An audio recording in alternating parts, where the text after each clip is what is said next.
Summoning demons isn't easy, and today we have rituals that have actually worked. It's not super duper easy. You need a Ouija board, a magic mirror, or other dangerous items, so pay attention folks. If you need a new bestie, all you need is a cup of salt, 6 scented candles, preferably lavender, lots of chalk, a box of matches, and you can't forget an offering. Now this depends on the demons. Usually a couple of boxes of organic dark chocolate will do the trick. Start by choosing your summoning area. It could be your attic, your basement, a clearing in a deep dark forest, or an abandoned building. You can also choose a cemetery, but expect some ghosties, some ghouls, maybe a vampire. Cover your chosen summoning area in a large ring of salt and make sure there are no gaps. Using that chalk, draw a circle within the confines of the salt. Then draw an inverted pentagram in the circle. Make it big and expressive. And after all, you want to make sure you're impressing your future demon buddies. Place 5 of your candles at each point of your pentagram and place a 6th in the center. Light the candles with a match and place your offering in the center of the circle, next to that candle. Now recite the words Secula Secorulum. Be my friend over and over, about 6 times.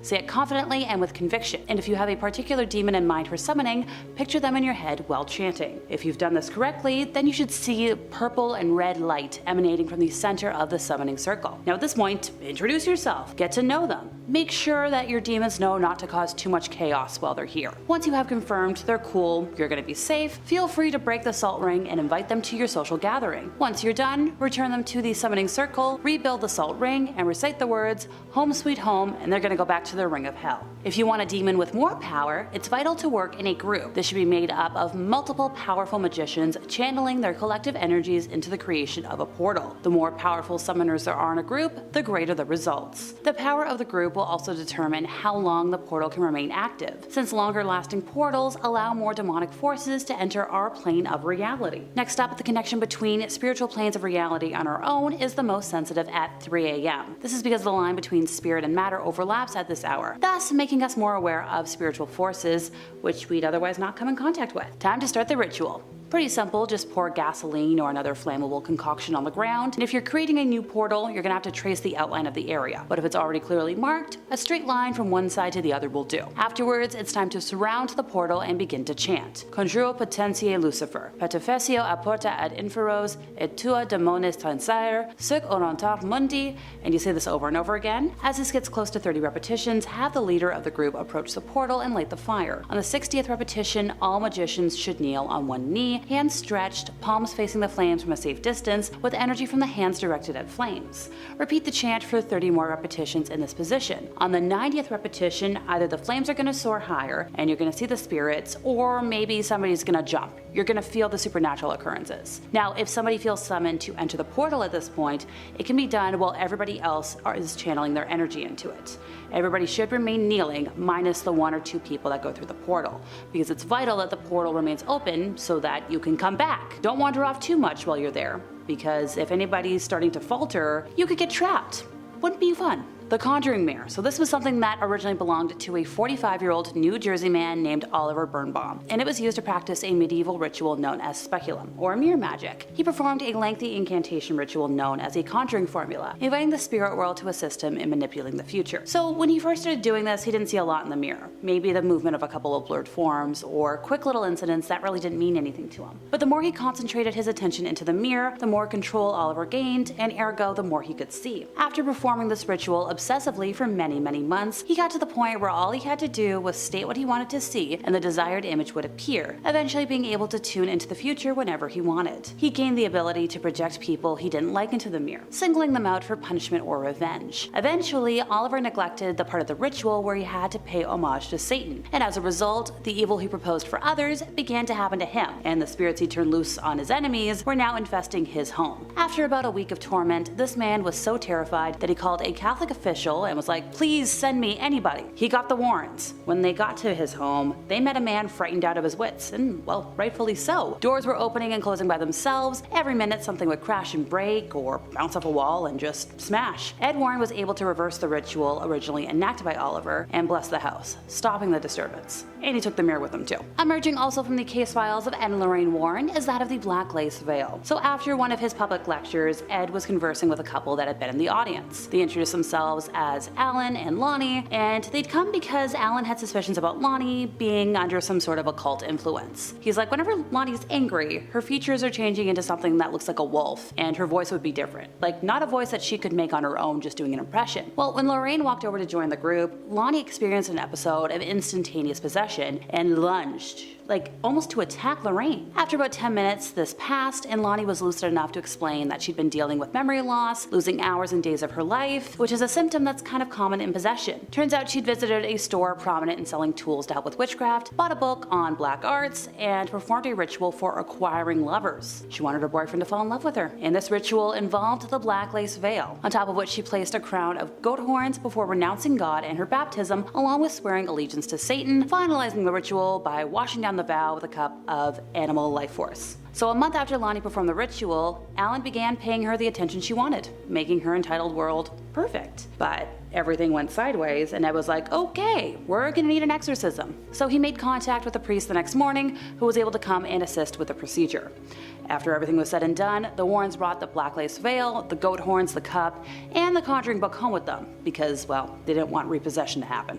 And finally, yep, Ouija boards count as demonic rituals, folks. Patty Donovan was simply a lonely girl, and she thought this little board was going to find her a friend, and it found her a manipulator. She spent months falling in love with a spirit she believed to be in love with her. She told it secrets about her everyday life. She was like emotionally dependent on this weird being. Well, on the evening of March 2nd of 1974, she was pleading with her boyfriend to manifest. And the next morning, her dad found the spark plug wires pulled out of his car, the rubber hose unfastened, and the fan belt was cut. And also, Patty was like, okay, I'm gonna go try my car. Well, the internal engine was completely disassembled. That week, other incidents of apparent vandalism occurred around the Donovan house.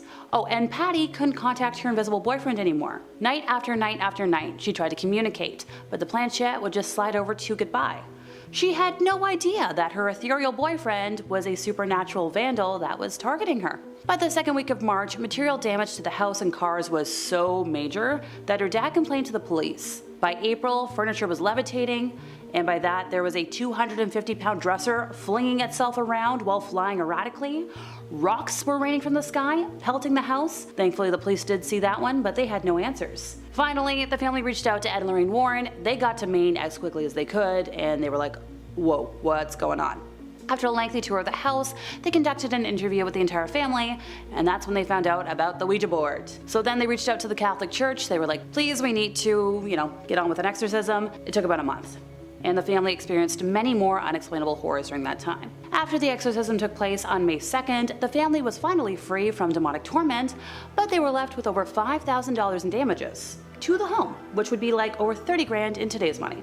A Canadian nature lover's attempt to capture wildlife on camera backfired very terrifyingly after she inadvertently documented what appeared to be nude witches eating an animal carcass at night right by her house. She's like, I don't know what the heck was up with that. Her name is Cornea Stanhope, and she told Kennedy News of the spine-tingling sight. She's like, it really freaked us out. It's not something you see every day. The Powell River native had reportedly been riding one of her horses when she came across a dead deer in her garden. Well, most folks might have turned their nose up at the sight. The mother and her grandpa Bob, 76, decided to set up a camera to see if it would attract any critters, just for funsies. Well, the next day she checks in, and grandpa said he'd gotten nude people on camera, and she's like, no you didn't, BS. So he showed her. Well, these bone-chilling photos, taken just after sunset, showed two disheveled looking women with long black hair obscuring their faces, squatting over the dead deer and appearing to dine on its remains. The wicked hungry pair are completely in the nude, minus what looks like loincloths over their nether regions, in what looks like found footage horror film-esque sort of photos. It looks like they have wigs on, said Stanhope. One looks like she has maybe blonde hair underneath. She's like, you can't really tell from the photos, but the hoof was brought right up to her mouth. Our poor witness said she wasn't sure if the so-called witches were kissing it, smelling, or eating it, but she was nevertheless sickened by the ritual, given the amount of bacteria that was probably on the decaying carcass. She said she was especially creeped out because the impromptu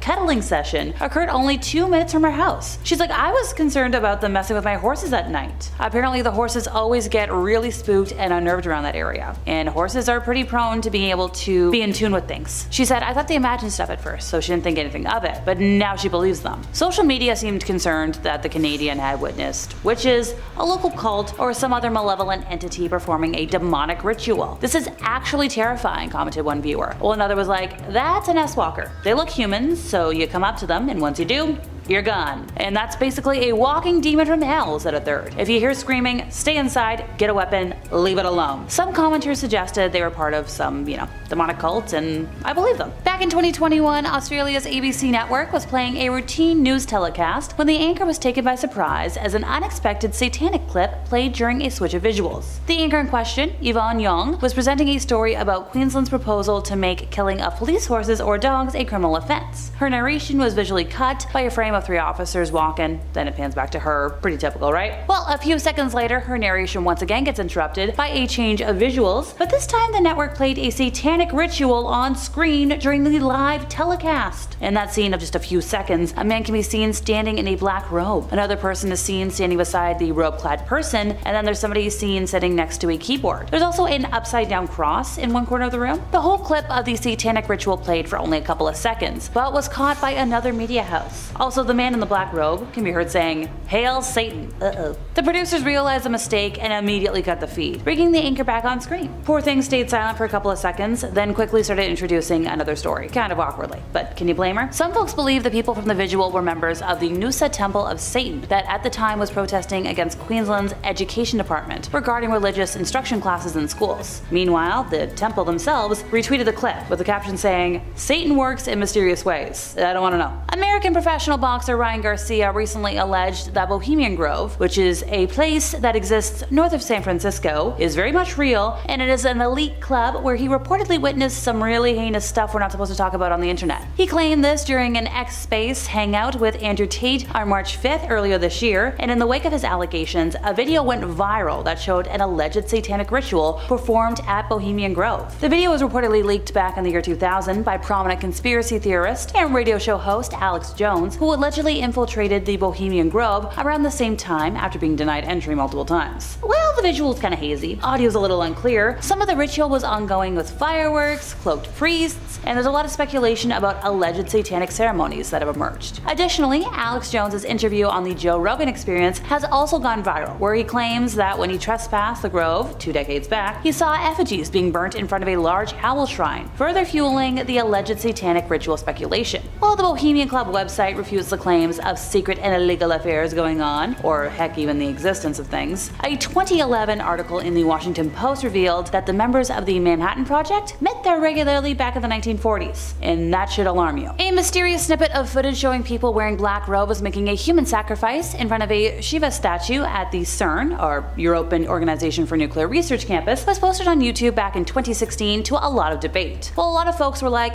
"It's fake, it's staged," it's been confirmed that the video was indeed filmed at the CERN campus, and these cloaked figures are allegedly CERN researchers performing a satanic human sacrifice at the Large Hadron Collider. So CERN is a highly protected, restricted area with a lot of security gates and CCTV cameras. Another mysterious piece of information is the man who was filming the incident. Despite him freaking out seeing the alleged sacrifice, his reflection on the window pane shows he was wearing the same cloak as everybody else. Creepy. Finally for today, Python cowboy Mike Kimmel appeared on the Joe Rogan Experience podcast on August 11th of last year to share a crazy story about stumbling across what looked to be the aftermath of a ritual deep in the Everglades. So he was hunting invasive pythons at the time. And by the way, if you scroll his Instagram long enough, you're gonna see videos of him rescuing raccoons, saving law-abiding alligators from python death grips. He knows what he's talking about. Some of his posts border on full-blown PDA for his hunting dogs. He also shares pictures from guided hunts with clients. He's the real deal. However, his strangest post of all is about the time he came across some peculiar litter around an infamous abandoned Aerojet rocket test facility one night in April of 2019. Kimmel has spent countless hours chasing invasives around this area of the Everglades, and he had to investigate. First, he says he spotted dolls that had their eyes gored out and inverted crosses across their forehead. Then it turned into Latin graffiti sprayed in red paint and a wooden cross stuck in a giant rock pile. The situation really devolved when he climbed up the rock pile and came across a small scarlet snake wrapped around the neck of yet another doll. the snake was still alive, and it was leaking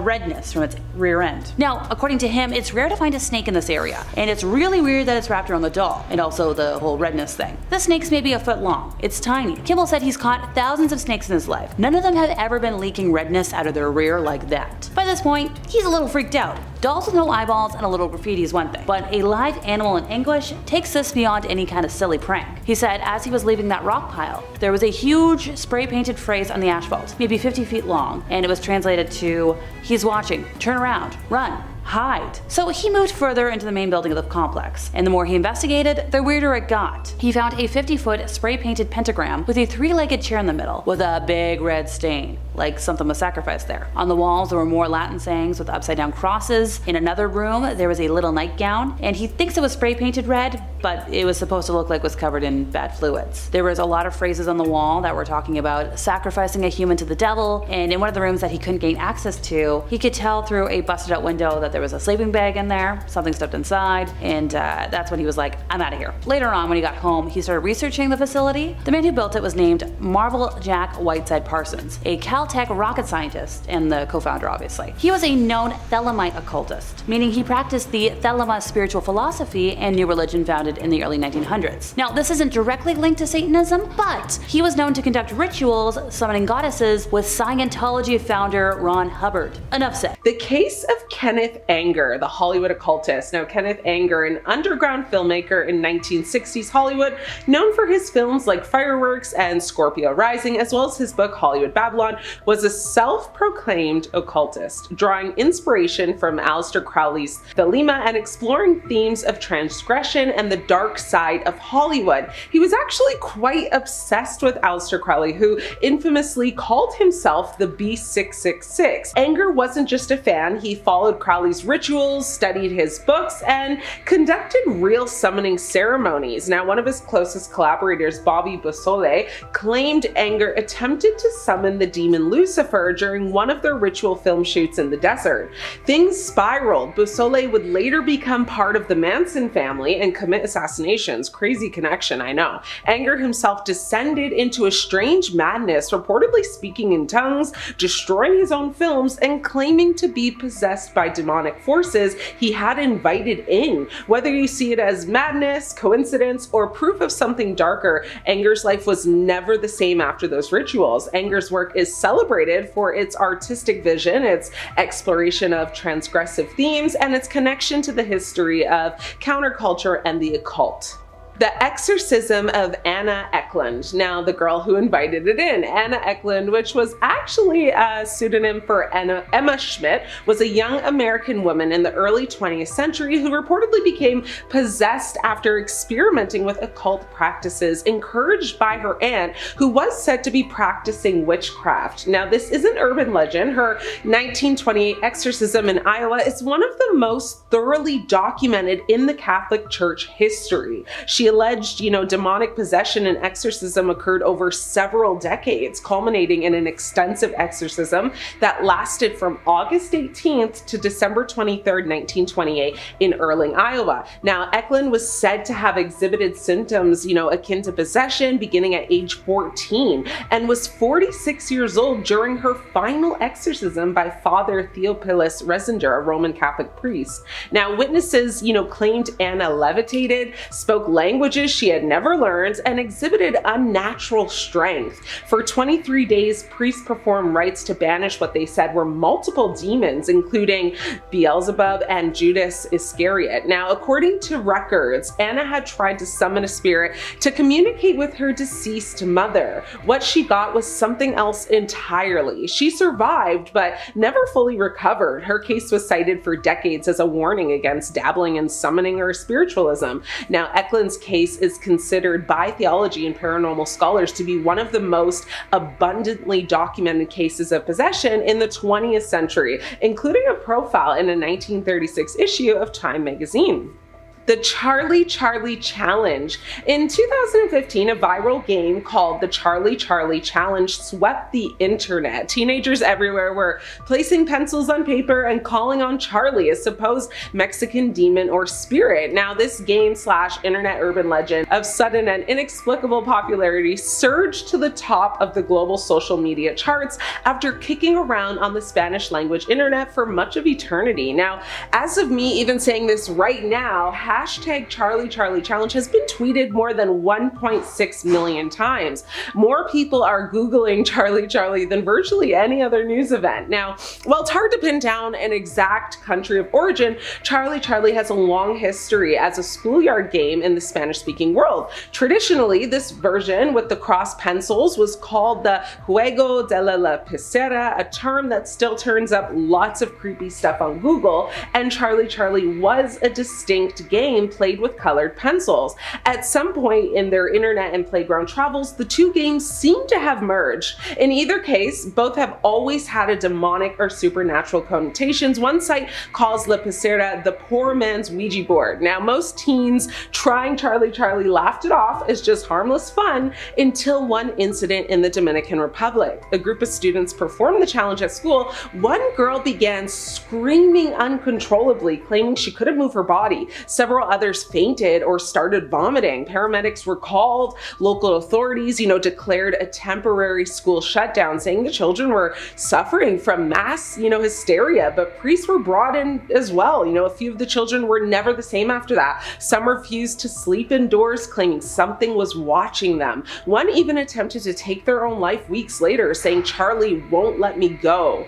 It was easy to dismiss at first, but the deeper you dig, the more similar reports you find across Latin America during that period.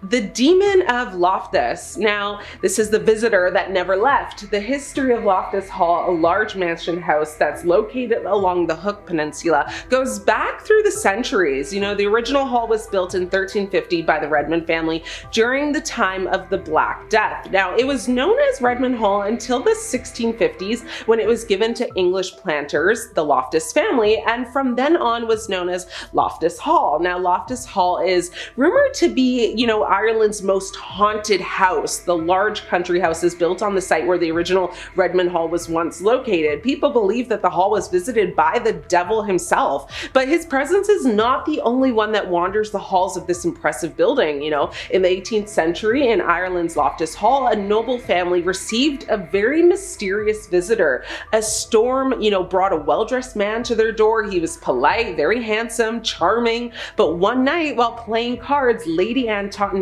dropped one of her cards on the floor, and when she looked under the table, she saw the man's feet were not human, but hooves. She screamed, of course. He vanished in a flash of fire and smoke. Now, the family believed he was a demon she had accidentally summoned during private, seances that she held out of grief for her passed on lover. Now, Lady Anne was never the same. She became violent, was locked in a room, and she actually passed away in isolation. Now, visitors still say her ghost and the energy of that entity remains. Now, Loftess Hall is considered one of the most haunted places in Europe. The building, which stands today, was heavily renovated between 1872 and 1879 in preparation for a visit from Her Majesty Queen Victoria. The visit, though, never happened, and the Loftess family were left with huge debt following the major work carried out on the building. The last of the surviving Loftess family passed away back in 1890, and the bankrupt estate was actually put up for sale. In 2011, the house was sold to its current owners, the Quigley family. Now, the family have secured the structure and are, regenerating the walled gardens, the courtyard, and house to ensure the future of the Loftess Halls for the next generations. The Diary of Jake McKinnon, a Reddit ritual that went terribly wrong. In 2018, a Reddit user under the handle MCK_Jake posted a series of updates in the r-no sleep community about a summoning ritual he claimed to be trying. It started off as fiction, or so it seemed. He said he was following a grimoire, that he bought on the dark web, trying to summon a demon named Turan. The first few posts were funny, but then the tone shifted. He claimed the lights in his apartment would flicker, objects would move on their own, and he just couldn't sleep. In one video, you could see a shadowy figure pass behind him. Now, the final post said, I messed up. I didn't bind it. I didn't follow the rules. I don't know how to send it back.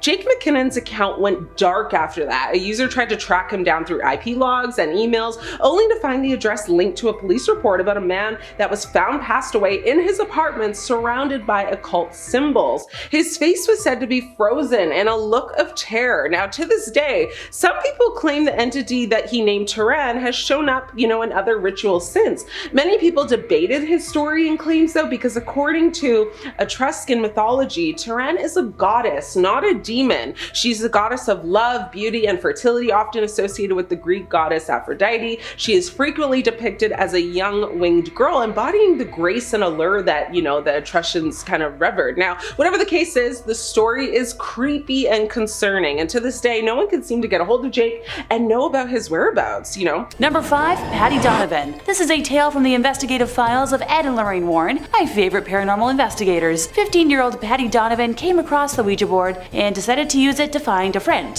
From the first yes in response to her queries, she was hooked. She spent months falling in love with a spirit she believed to be in love with her, telling it specifics about her everyday life. After a year of telling all of her secrets to the board, Patty had become emotionally dependent on the spirit, asking it one night to reveal her future. During the very long session, it laid out a scenario of Patty's life for the next 6 years, providing specific details right down to the date of birth of her first offspring and the fact that she would have a total of 3 spawn by 1978, which is all information that would eventually prove correct. Being as dependent as she was on the evening of March 2nd, Patty now pleaded for the spirit to manifest. The next morning, Theodore Donovan found the spark plug wires pulled out, the rubber hoses unfastened, and the fan belt cut when he attempted to start his car. And not much later, Patty attempted to start her car, and it was discovered later that the internal engine had been completely disassembled. That week, other incidents of apparent vandalism occurred around the Donovan house. Foundation shrubs were yanked out of the ground, roots and all. On the roof, a 6-foot cast iron pipe housing electrical wires was found bent at a 90-degree angle. On Friday, March 8th, Ted marked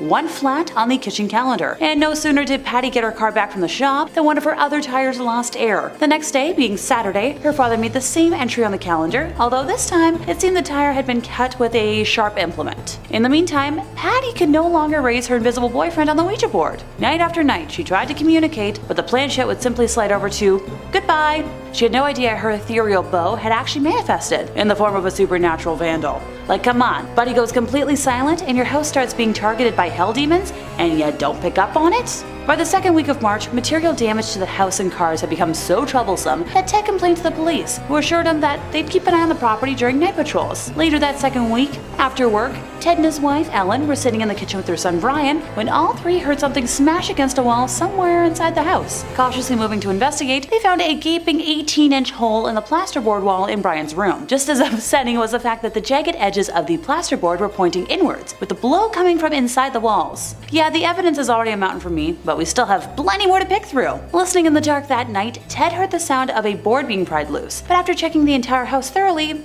found no loose boards. The house was further plagued by loud noises every night that only escalated in frequency and volume, along with further unexplainable damage to the walls. On April 1st, furniture began to levitate, with a 250-pound dresser flinging its contents while flying erratically. Rocks had also begun to rain from the sky, pelting only the Donovan house, which the police bore witness to. Ted eventually broke down at work and explained the horror of his home to his supervisor, who urged him to reach out to the Warrens. Ted instead tried moving his family into a hotel first, and the spirits followed the family there, destroying the room and making so much noise that the family was thrown out of the hotel and forced to return home. Finally contacting Ed and Lorraine, they arrived in Maine as quickly as they were able to, finding the home in complete disarray. Lorraine said nothing, although at the time she sensed in the home the presence of entities so numerous and threatening that she had to fight with herself to keep from going back outside. After a lengthy tour of the house, Ed and Lorraine conducted an interview with the entire family, where Patty's history with the Ouija board was revealed. To that I say, about dang time. The Warrens then contacted the Catholic Church to begin the process for an exorcism, which that process sadly took a month to be granted. The family experienced many more unexplainable horrors during that time, but that alone could fill out a top 5 of its own, so let me know in the comments if you want that eventually. Number 4, the first victim. The board's dark history begins with the strange death of the owner of the original trademark, American entrepreneur William Fuld, in 1927. After acquiring the business from its former owner, a medium named Helen Peters, who sold it because of the serious damage it caused to her family, William built the the company into a profitable business. Shortly thereafter, he began to experience his own family troubles that resulted in him cutting his brother out of the company in 1919, and just like my mother and I, they never spoke again. 8 years later, on February 24th, William was on the roof supervising the erection of a flagpole when a support suddenly snapped and he toppled off the building. He tried to break the fall by grabbing onto a windowsill, but the window closed and he fell to the ground, breaking several ribs. He should have survived, but the vehicle hit a bump on the way to hospital that sent a splint of cracked rib bone into his heart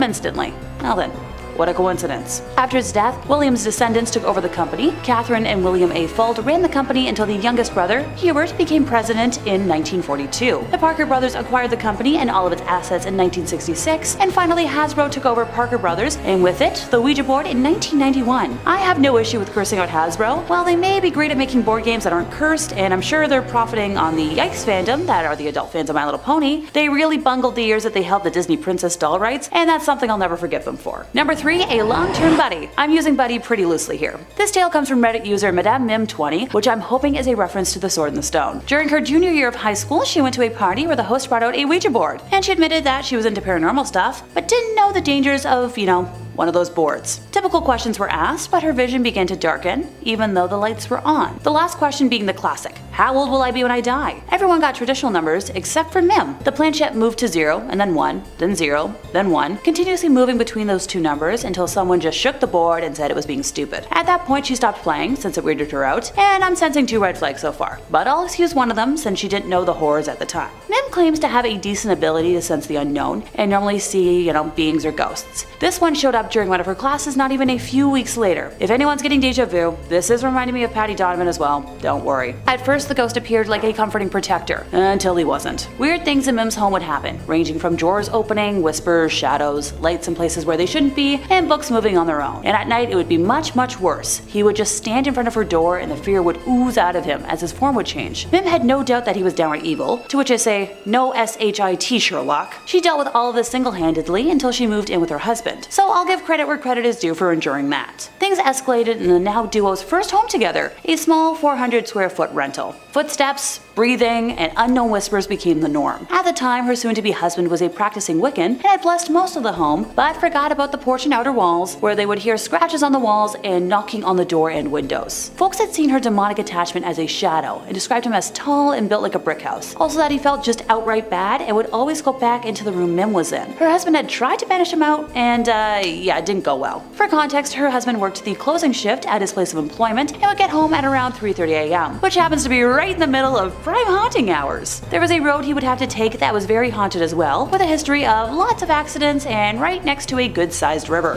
One night he got home looking extremely pale and sweating. Turned out that while driving on that specific road that night, his brakes failed and he couldn't stop. He was going about 100 kilometers an hour, and the wheel began to jerk out of his hands towards the river. He had to use all his strength to keep that car on the road because the wheel was just yanking so hard.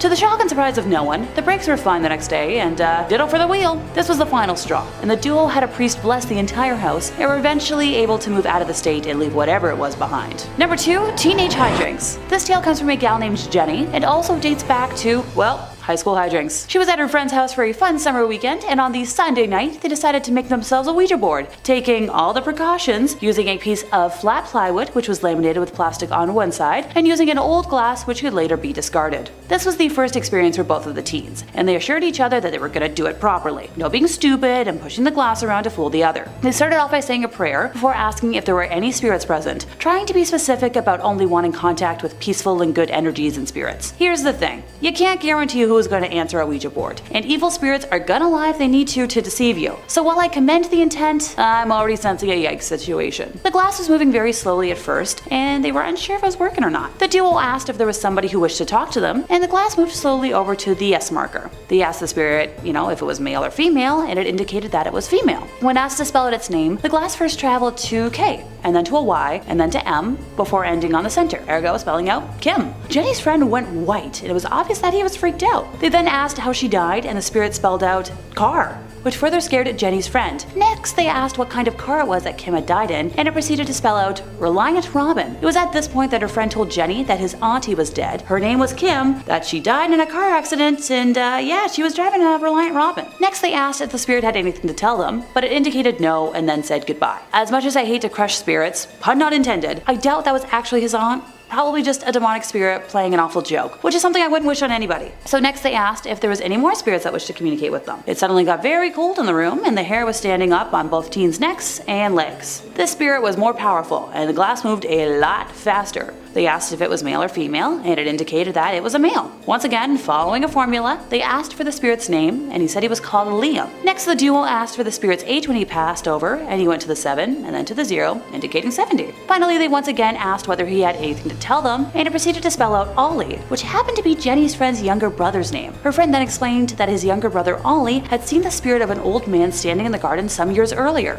They ended their session with another prayer, and while I commend their attempts at making things safe, I hope the spirits that know way too much about them are leaving them alone. Number 1, predicting a death. Heads up, this might be a little triggering for folks, so I promise I won't mind if you hop off now. Heck, the first time I read this story, I got tears in my eyes because it hit close to home for me. Allison was a teen at the time and was at a friend's house for a sleepover when she and her friends decided to play with a Ouija board in the garage. Her friend's mother was at work and her father was in bed, so they had no supervision and decided some debauchery was in order. While playing with the board, they asked if anyone wanted to speak to them and got a yes, so they asked for a name. They got Mom. And when they asked for a message, it said, under bridge. No one understood the message at the time. Later, after they had gone to bed, there was a knock at the front door. It was the local sheriff who had come to the house to tell the girl's father that his wife had been in a car accident on her way home from work that night, and her car was found submerged in water under a bridge just a few miles from their home. While I don't believe it was actually the mom communicating over the board, I'm just hoping it wasn't a demon who actually caused harm. But yeah. I don't really have much more to say on this tale, other than I feel like I've had the wind knocked out of me. Number 5 on this list is the Jinn, an ancient demon whose main method of attacking people was to trick them. History Collection says the Jinn, or Jinn of Arabic and Islamic mythology, closely matched the original classic daemon or demon. Neither good nor evil, the Jinn were supernatural spirits born of smokeless fire long before the creation of humanity. The Jinn were spiritual beings, formless shapeshifters with magical powers who are ranked somewhere between humans and angels. They were not immortal and humans could kill them. However, a long lifespan compensated them for these disadvantages. In Persian mythology, the Jinn had their own land, Jinnistan, whose capital was the City of Jewels. However, the Jinn also haunted the human world, with favorite places of residence being the desert as well as rivers, wells, and even marketplaces. In this sense, they are very much like the Roman Geni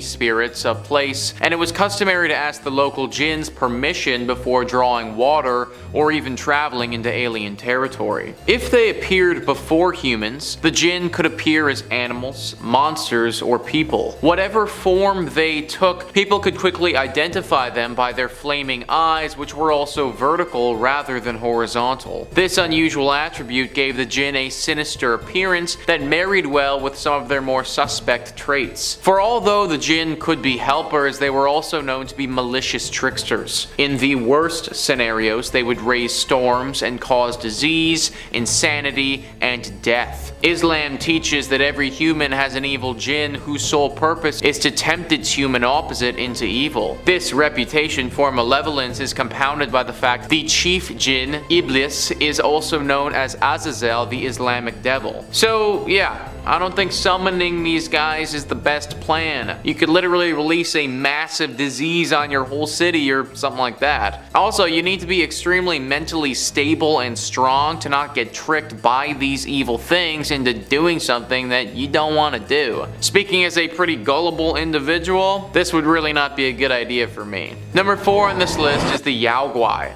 Unless you want your literal life force to get eaten, I wouldn't summon these demons. History Collection says the Yao Guai, or strange ghosts or strange devils, were mythical Chinese demons who, like the Azura, desired immortality and godhood. They included in their number animal spirits such as the fox spirits and fallen celestial beings. However, even though they acquired their powers through the practice of Taoism, the Yao Guai cared little for the balance between light and dark. They were firmly on the dark side and would stop stop at nothing to achieve their goals of deification. They believed they could accomplish this goal by consuming the life force of holy men. One tale of the Ye Guai appears in the 16th century Chinese novel Journey to the West. The story tells of the pursuit of the holy man Yao Xiang by Bei Guzhong, or White Bones Demon. However, unfortunately for Bei Guzhong, Yao Xiang was traveling in the company of Sun Wukong, or the Monkey King. The company first encountered the evil spirit disguised as a young girl searching for food. However, the Monkey King saw through the demon's disguise and drove it off with his staff.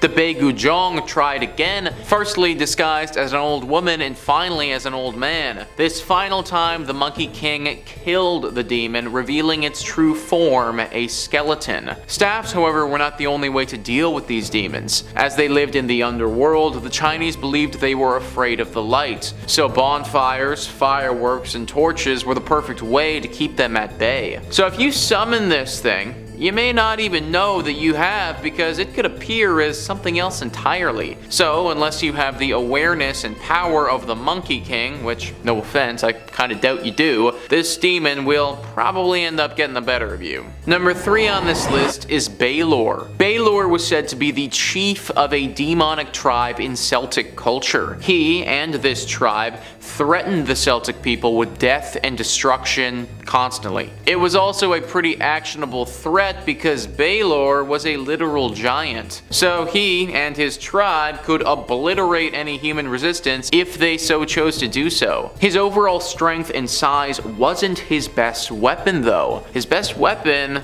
was his eyeball. His eyeball was said to be poisonous. If Baylor glared at anyone with this evil poisonous eyeball, then they would die right there and then. That is a pretty ridiculous power and kind of OP if you ask me. Now the good thing about this is that legends say Baylor was defeated by his grandson. There was basically a lot of drama and his grandson fought him and took him down. He was never actually killed though. Legend says that he slunk away to the sea and he still resides there to this day. Summoning this demon is clearly just a horrible idea. Not only would you die the second that you summoned him because his eye, but everyone around you would die pretty soon after that too. Just think about the damage a demon like this could cause in a big city. Like, we'd have no way of defending ourselves. Hopefully, my dude stays in the sea for good. Number 2 on this list is the Shadim. These were ancient demons associated with destruction and human sacrifice. The history collection says, to the Mesopotamians, the Lamassu or the Shedu were powerful human-headed, eagle-winged guardian spirits of the home or the state. The Mesopotamians erected statues of these powerful entities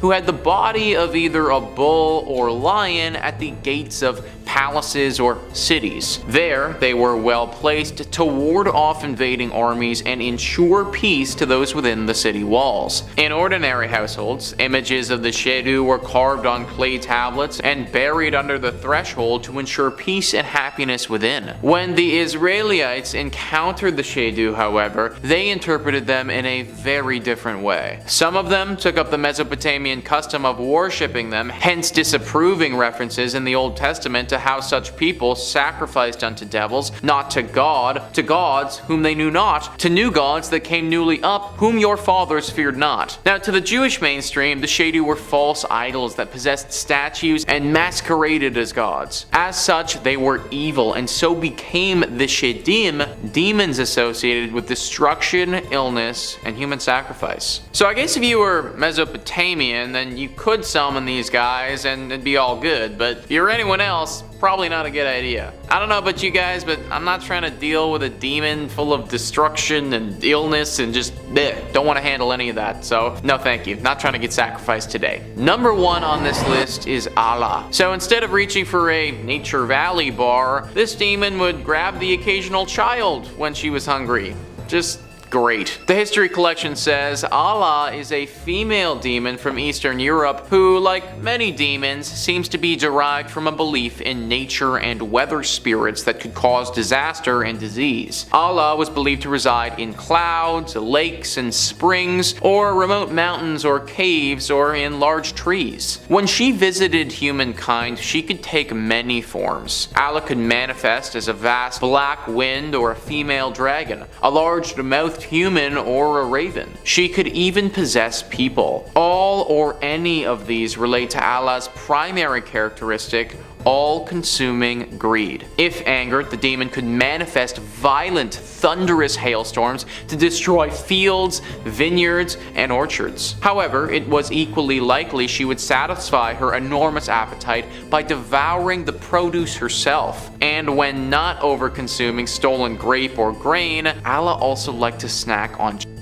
her greed was so insatiable that she also periodically tried to eat the sun and the moon, therefore causing eclipses. So not only could you or your get eaten if you summon this thing, but you might also cause the entire world to end if this demon decides that she's hungry enough to chow down on the sun for good. Also, how big would this demon need to be if she was about to eat the entire sun? Like, that doesn't even make sense to me. Either way, never summon this demon because the human race could literally be at stake if you do. In 5th place, we have a North American ritual. While I'm about to talk about rituals in detail, I've left out some steps for safety reasons. If you decide to try and use the rituals, please let me know in the comments what happens. I do not recommend trying to open a portal, especially in our current climate. Seriously, as a Canadian, I've choked on enough forest fire smoke this year. But since this is what y'all want, allow me to begin. For starters, in order to open a powerful portal to hell, it's vital to work in a group, which should be made up of multiple powerful magicians channeling their collective energies into the creation of the portal. The more powerful the summoners there are in a group, the greater the results. Now, the power of the group will also determine how long the portal can remain active, since longer lasting portals allow more demonic forces to enter our plane of reality. Secondly, one must find a suitable area for performing the ritual, ideally in a rural location. The area should be quiet and desolate, free of distractions or unnatural channels of energy. Rooms that are surrounded by nature are the best setting, since it's quite helpful to have a frame for the portal. There are also energy centers from ancient times scattered across the globe that can provide a, tenfold or more of magical energy than a group would be able to manifest on its own. I'm not giving examples there, that's where you've got to do your own research. Next up, the connection between spiritual planes of reality and our own is the most sensitive at 3 a.m. The line between spirit and matter overlaps at this hour, thus making us more aware of the spiritual forces which we'd otherwise not come in contact with. I hope you're a night owl, because I am certainly not these days. One must dress also appropriately for the summoning. While there's no high school level dress code, clothing worn should be simple, uniform, and if you own a dark or red magician's robe, that would be ideal. All folks involved should be dressed the same, but there are 2 variations where 2 exceptions are accepted. The first of the 2 exceptions in regards to colors may be the 1 or 2 magicians who plan on entering the portal. The other exception may be the leader of the group, who will also light the fire. Alrighty, now that that's out of the way, it's time to start the ritual. Pretty simple, just pour gasoline or another flammable concoction on the ground. If you're creating a new portal, you'll have to trace the outline of the area. But if the portal is already clearly marked, a straight line from side to side will do. Afterwards, time to surround the portal and begin to chant. Conjuro potentiae Lucifer, patefacio a porta ad inferos, et tua diamond transare, sic urantar mundi. I promise, I got through that without stumbling. As the 30th repetition approaches, have the leader of the group approach the portal and light the fire. On the 60th repetition, all the magicians should kneel on one knee, hands stretched, palms facing the flames from a safe distance, with energy from the hands directed at the flames. Repeat the chant for 30 more repetitions in that position. I couldn't. My knees absolutely could not. But on the 90th repetition, either the flame will soar higher and spirits visible to all or some members of the group will jump out of the flames, or another supernatural occurrence will be felt. If one of the members of the group feels summoned to enter the portal at this point, it can be done while the remaining magicians are channeling their energy into it. So the remaining magicians should remain in the kneeling position described previously, while 1 or 2 people at most pass through the portal. It's vital that the portal remains open so that the traveler or travelers have an exit. Don't wander off too much, because if your partner's concentration begins to falter, you could remain trapped forever in a state of doom and frenzy. Good luck on that front! In 4th place, we have the Cave of Sibyl. Naples, Italy is home to a gateway to hell called the Cave of Sibyl, which was described by Virgil over 2,000 years ago in the Aeneid. If I'm quoting directly, the gates of hell are open night and day. Smooth the descent and easy is the way. According to the poet, the Trojan hero of the same name met the oracle Sibyl here, and she guided him through the cave into hell. In 1932, after centuries of searching, explorers finally uncovered this entrance to the netherworld. Now today, visitors to the Cumae archaeological site can go inside Sibyl's cave and walk through her coffin-shaped rock-cut passageways. Okay, before someone asks about the ritual enacted, that was done privately by the prophetess, and I felt like since she left the portal behind, it deserved a spot on today's list. Partially because I wanted to emphasize that portals have been enacted since the beginning of time, and hey, if you need a portal, I'm not saying you should go here, but this place could have some strong energy for it. Don't do it, but if you are. In 3rd place, we have a ritual for summoning Satan. Once again, I'll be leaving elements out of this description. While I can't control what y'all do, I don't want any apocalyptic chaos on my conscience. My life is plenty exhausting enough without having that on its plate. This particular ritual comes from the Grimorium Verum, published by Jake Stratton Kent in 2009. So firstly, the magician must forge a pact with the demon that does the call dialing itself, a sort of psychopompic spirit called the Surling, whose sigil must be inscribed alongside the operant's initials at the outset of the process onto a ruby or correspondent precious stone.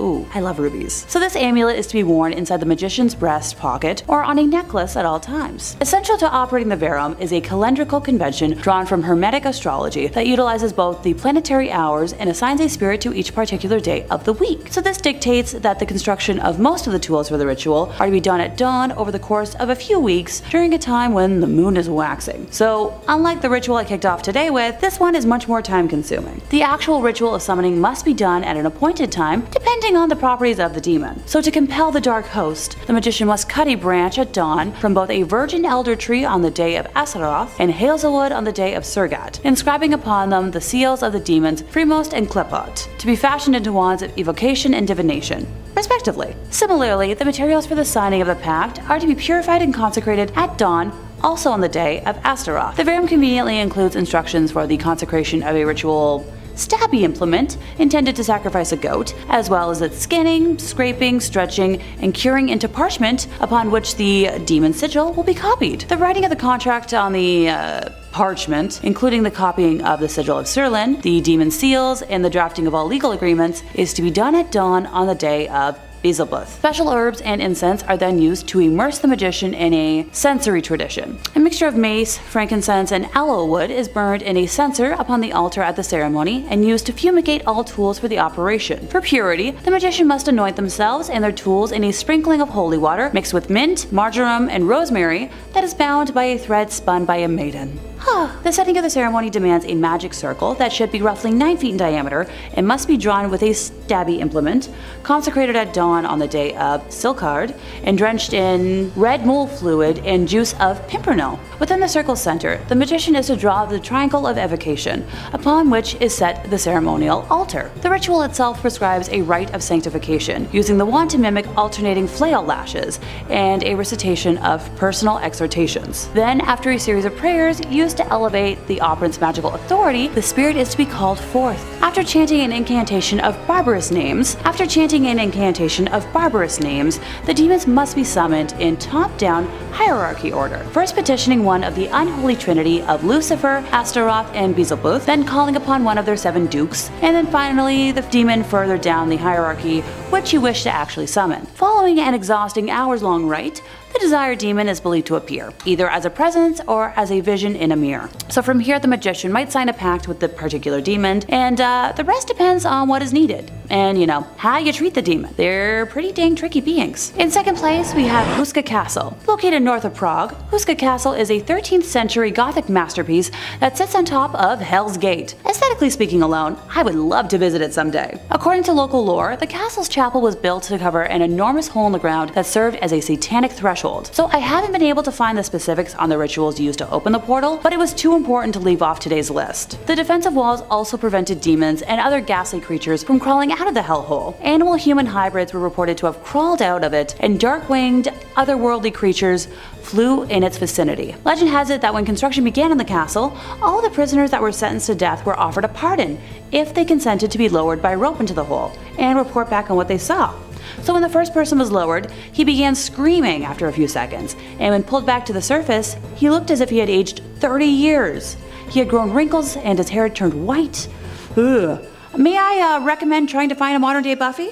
She'd be anyone's best bet for closing a hellmouth. During World War II, the bad German guys occupied the castle until 1945. The Yahtzees were said to have conducted experiments and summonings into the occult. According to one source, locals were certain that they had been using the powers of hell for their experiments. So Huska Castle is still considered haunted, and many tourists have reported seeing headless horses and demonic winged beasts lurking in the halls. And finally, in first place, we have the Ouija board recovered from the Donovan household. Yep.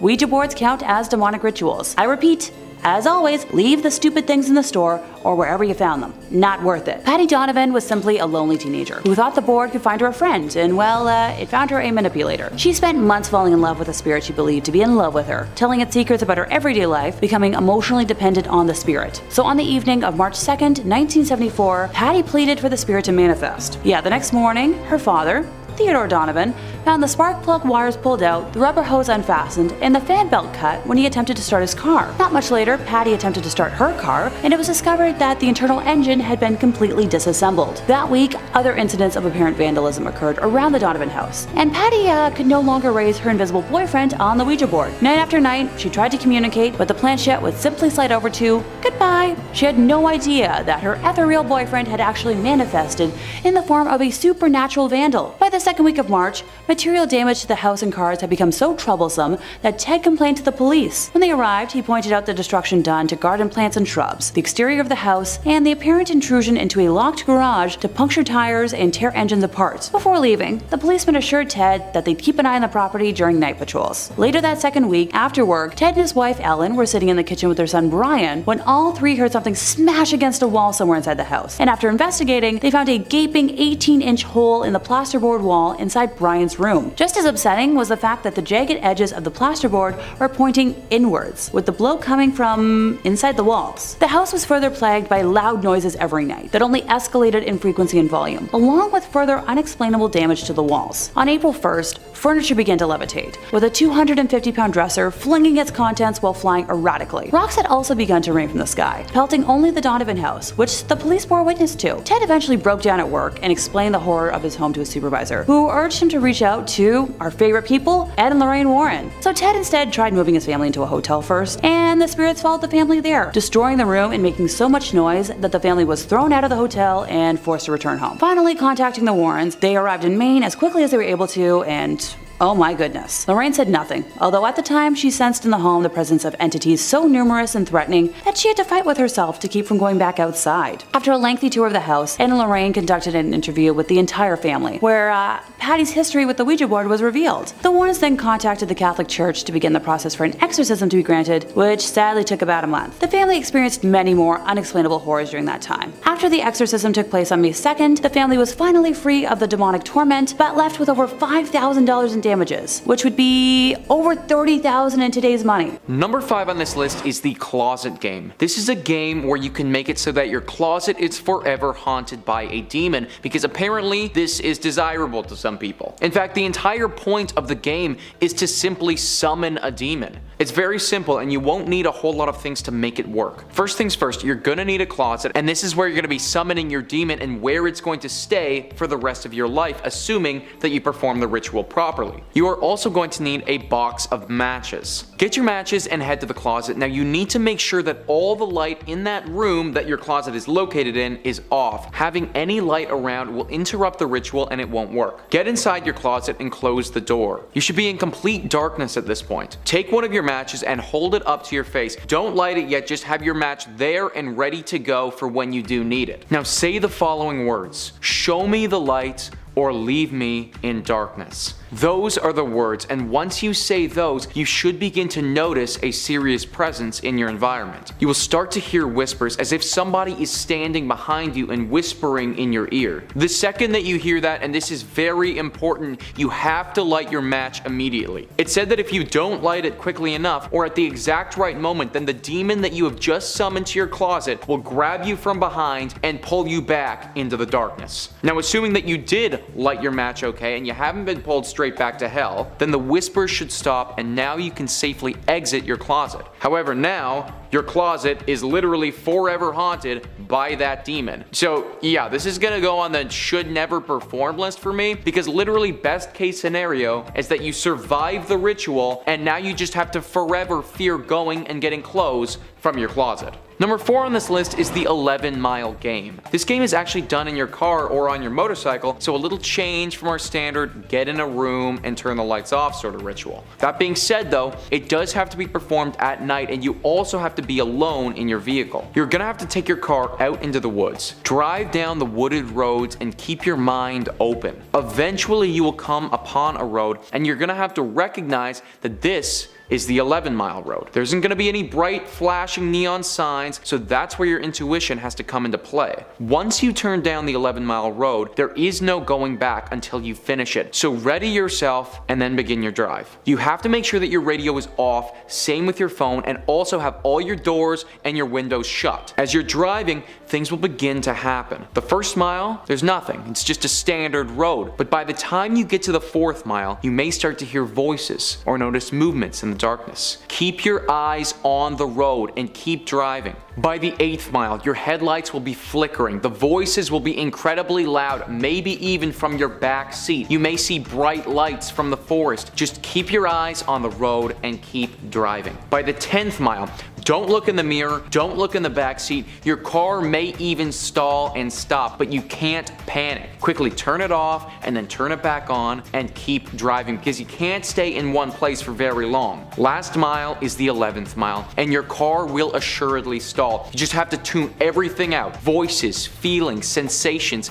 Ignore everything. Close your eyes if you have to, plug your ears, whatever you have to do so that you don't look at anything. Just get your car operating again and keep driving. If you make it through the 11th mile, then you will reach a dead end in the road, and here is where you can finally stop. At this point, you've just made it through the 11-mile road and you are granted with one wish that will manifest something physical inside your car. This ritual is only extremely dangerous if your focus shifts for any moment. If you trust your ability to stay super calm under the type of demonic pressure you would be experiencing from the 11th mile, then that's up to you. But just know that if you do stop or you do look at something, then the consequences could be very dire. Number 3 on this list is the gambler's game. Now honestly guys, this is actually one that I would be very interested in as somebody who likes to gamble. This one kind of sounds fun. However, you gotta know your life will be on the line, so probably not the best idea. How it works is super simple. You will need a deck of cards, a quiet room, a table, and 2 chairs. You want to set the table up so that there's nothing on it except for the pack of cards and chairs facing across from one another. Sit in your chair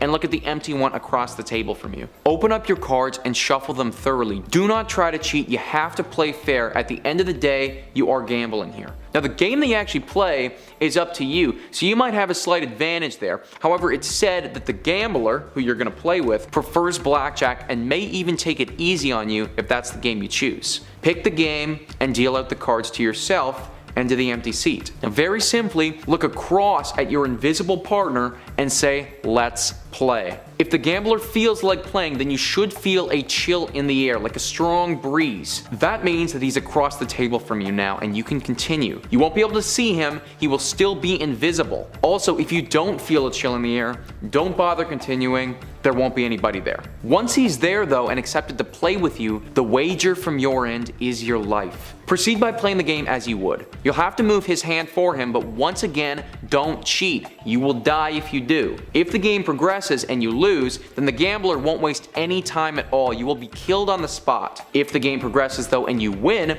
and this is the good part, you can now take the top card off the deck and cut open your index finger on one hand. Once you've drawn blood, then congratulations, that hand is now your lucky hand. If you head to a casino and you play blackjack and you pick up the cards with that hand, you will turn a made hand. If you throw a die, same deal. They will land on your number. Basically now you have exceptional gambling luck for the rest of your life, and you could in turn become extremely rich. You still shouldn't do this though, because you are betting your life to begin with, and you could very easily lose to a professional demon gambler. But the reward at the end is amazing. Now all this could just be a major hoax on the internet. Like if you think about it, he's invisible the whole time and you just have to move his cards. Like that's basically just solitaire. So I'm not totally sure, but we might never know, because I personally do not want to risk my life and test the theory. Number 2 on this list is the Dry Bones Ritual. This game is super similar to the Midnight Man game, if you've ever heard of that one. The idea is pretty simple. Hide and seek with a demon with potentially life or death stakes. That, in my opinion, doesn't sound so great. However, if you win, then you do get something pretty special. It's said that if you're able to win this hide and seek game, then the demon Dry Bones will grant you one wish of your choosing, so you could stand to gain quite a bit. If you're gonna do this, then it has to be done at exactly 12:01 a.m. You have to make sure that every door in your home is firmly locked. This goes for the windows as well. All electronics, lights, radios, anything that is typically plugged in, that has to be turned off as well. Once this is done, focus your mind on the wish that you want. It has to be something realistic, because it's going to show up outside your door when the game is over if you win. Once you've done that and made it clear in your brain, light a match. If this match doesn't burn out in less than 15 seconds, so it has to stay lit for 15 seconds, then Dry Bones has decided that it will play with you tonight. Now, lie on the ground and say, I am aware of your presence, and I welcome you into my home, but not my body. Come now. If you hear a deep echoing moan, then it is on its way. It's at this point that you would better run and you better hide, and you gotta make sure that it's good, because you have to stay hidden until 3 a.m. that same morning. If you are capable of lasting until 3, then come out and say, thank you for playing, but please leave now, you are no longer welcome. You have then won the game, and you can now go find your wish granted outside of your home. If it finds you in that 3 hours though, no one actually knows what happens. You might die, you might be petrified, maybe something nice even happens, I'm not sure. Although I certainly would not want to be the person to find out. Number 1 on this list is Blue Baby Blue. Now Blue Baby Blue is very similar to Bloody Mary, except now you'll be summoning a demon baby, so that's something, I guess. As with many of these rituals, this will be taking place in a dark room with a mirror. Now the dark room actually has to be a bathroom, because you're gonna need access to a toilet. If you don't have a toilet, then you're probably gonna die. Here's what you have to do. Go into your bathroom and lock the door. Turn all the lights out so that you should be in complete darkness. Now you will need just a slight bit of light to see some sort of reflection in the mirror, so either wait for your eyes to adjust, or I guess bring in a very small candle with you. Now stick out both of your hands as if you were holding something in front of you. Look into the mirror and repeat this 13 times. Baby blue, blue baby. That's 1. Do that 13 times without fail, which is actually kind of hard. Baby blue, blue baby, baby blue, blue baby. Yeah, that would be difficult. But if you make a mistake and trip up on your words, then it's said that it won't work. So you're gonna have to start again if you do that. If you do make it through that part of the ritual, then in your outstretched arms, you should feel a weight has just formed. You won't be able to see it, but you will very clearly feel that you are now holding a demon baby. Now you have to make sure that that thing is far away from you, because if it's close enough, then it's gonna scratch, it's gonna claw, it's gonna rip out your hair. It's not a pleasant baby. After a little while of feeling the weight in your arms and hopefully it not clawing the crap out of you, you're gonna start to hear crying coming from inside your head. This is your cue to take the baby, drop that thing in the toilet, and flush it out of here. It's said that if you don't do that part fast enough, kind of similarly to our previous example with the matches, then you're gonna be in trouble. If you wait a little bit too long, then a hideous looking woman is gonna appear in the mirror. She's gonna stare straight at you and yell, "Give me back my baby." That scream is said to be so loud that it will break the glass of the mirror, and then she will step straight into your bathroom and murder you. Definitely not a good freaking time, if you ask me. Number 5 on this list is the Red Book Ritual, or also called the Game of the Red Book. This is another one of our classic rituals where we're going to be contacting a spirit to answer questions and potentially tell us the future. The ritual originated in Mexico and has been part of local Mexican lore for years. As we've seen throughout this series of demonic rituals you should never perform, whenever you contact a spirit, whatever the method, there are consequences. The game of the red book is no different. To perform this ritual, you'll need a red hardcover book that you've never read with no pictures in it. At least one candle to light whatever room you choose to perform your ritual, and at least one other person to perform that ritual with. Head into your room with your partner or group of people that you're going to be doing this with, and sit either across from one another or in a circle surrounding the book. Light your candle and have it be the only light in the room. Whoever wants to go first, grab the book, place your palm on the cover of it, and say, "Red book, can I enter your game?" Then, with your eyes closed, flip to a part of the book and put your finger on that page. Open your eyes and read the sentence. If this is a positive sentence, something you'll need to interpret, then you can play the game. If it's a negative sentence, then you're either not permitted to play or you're going to need to try again. Assuming that it's positive, you can now ask a different question to the red book. Repeat the process that you just did, and the spirit on the other side should guide your finger to a sentence in the book that will answer your question. This ritual doesn't seem too dangerous, however there have been stories of people going missing after this game, or the red book not allowing you to stop playing the game, and if you try to leave, bringing on dire consequences. Number 4 on this list is the picture game. This is a demonic ritual where the goal is to capture a ghost or a demon on camera. For this to work, you're going to need a wide array of unique items. Some string long enough to make a circle out of it, scissors, a small mirror for you and every person who intends to partake in this ritual, a camera with a flash, but it can't be a phone, it's got to be an actual camera, a glass to drink out of, some wine, and a quiet room. Once you have all of these things in place, you and the others doing this will want to start at midnight. Tie your string into a circle and place it in the center of your room. Put your glass in the center of it and fill it with the wine that you brought. Have everybody sit around the circle and place your mirror in front of yourself facing up towards the ceiling. Now that you're in position, grab each other's hands and go around the circle one by one saying, "I trust you." After you've done this once, you can grab your camera. Now one by one, take that camera and point it into the middle of the circle and say, "I caught you," right as you take a picture. The entire group should do this individually 3 times so that everybody has taken 3 pictures. Don't look at the pictures after you've taken them, just keep going around the circle. Now after everybody's done this 3 times, you once again need to go down the circle and say, "It's time to go home." Once everybody's done this, grab your scissors and cut open the string circle. Take the wine outside and dump it onto a patch of earth. This action ultimately ends the ritual. When everything is done, you can look at your pictures now, and it's said that if you're lucky, you will have caught a ghost or a demon in one or a few of them. All of this seems pretty tame, but there are some risks involved, of course.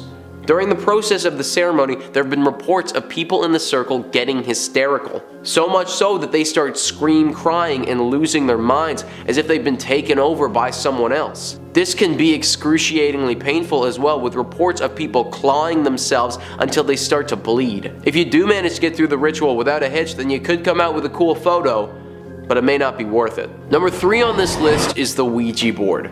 I haven't put the Ouija board on a previous list yet because I imagine you're all decently familiar with it, but considering we're on part 4, I think it's time to bring it up. The Ouija board was patented in 1891 and has been a staple in ghost stories for the 125 years that it's been in existence. The Ouija board, or the spirit board as some like to call it, has been paraded as a tool that can be used to contact the dead and speak with spirits. This board was initially made by Hasbro as a toy for kids, but many people nowadays associate it with the work of the devil. Using a Ouija board is quite simple, honestly.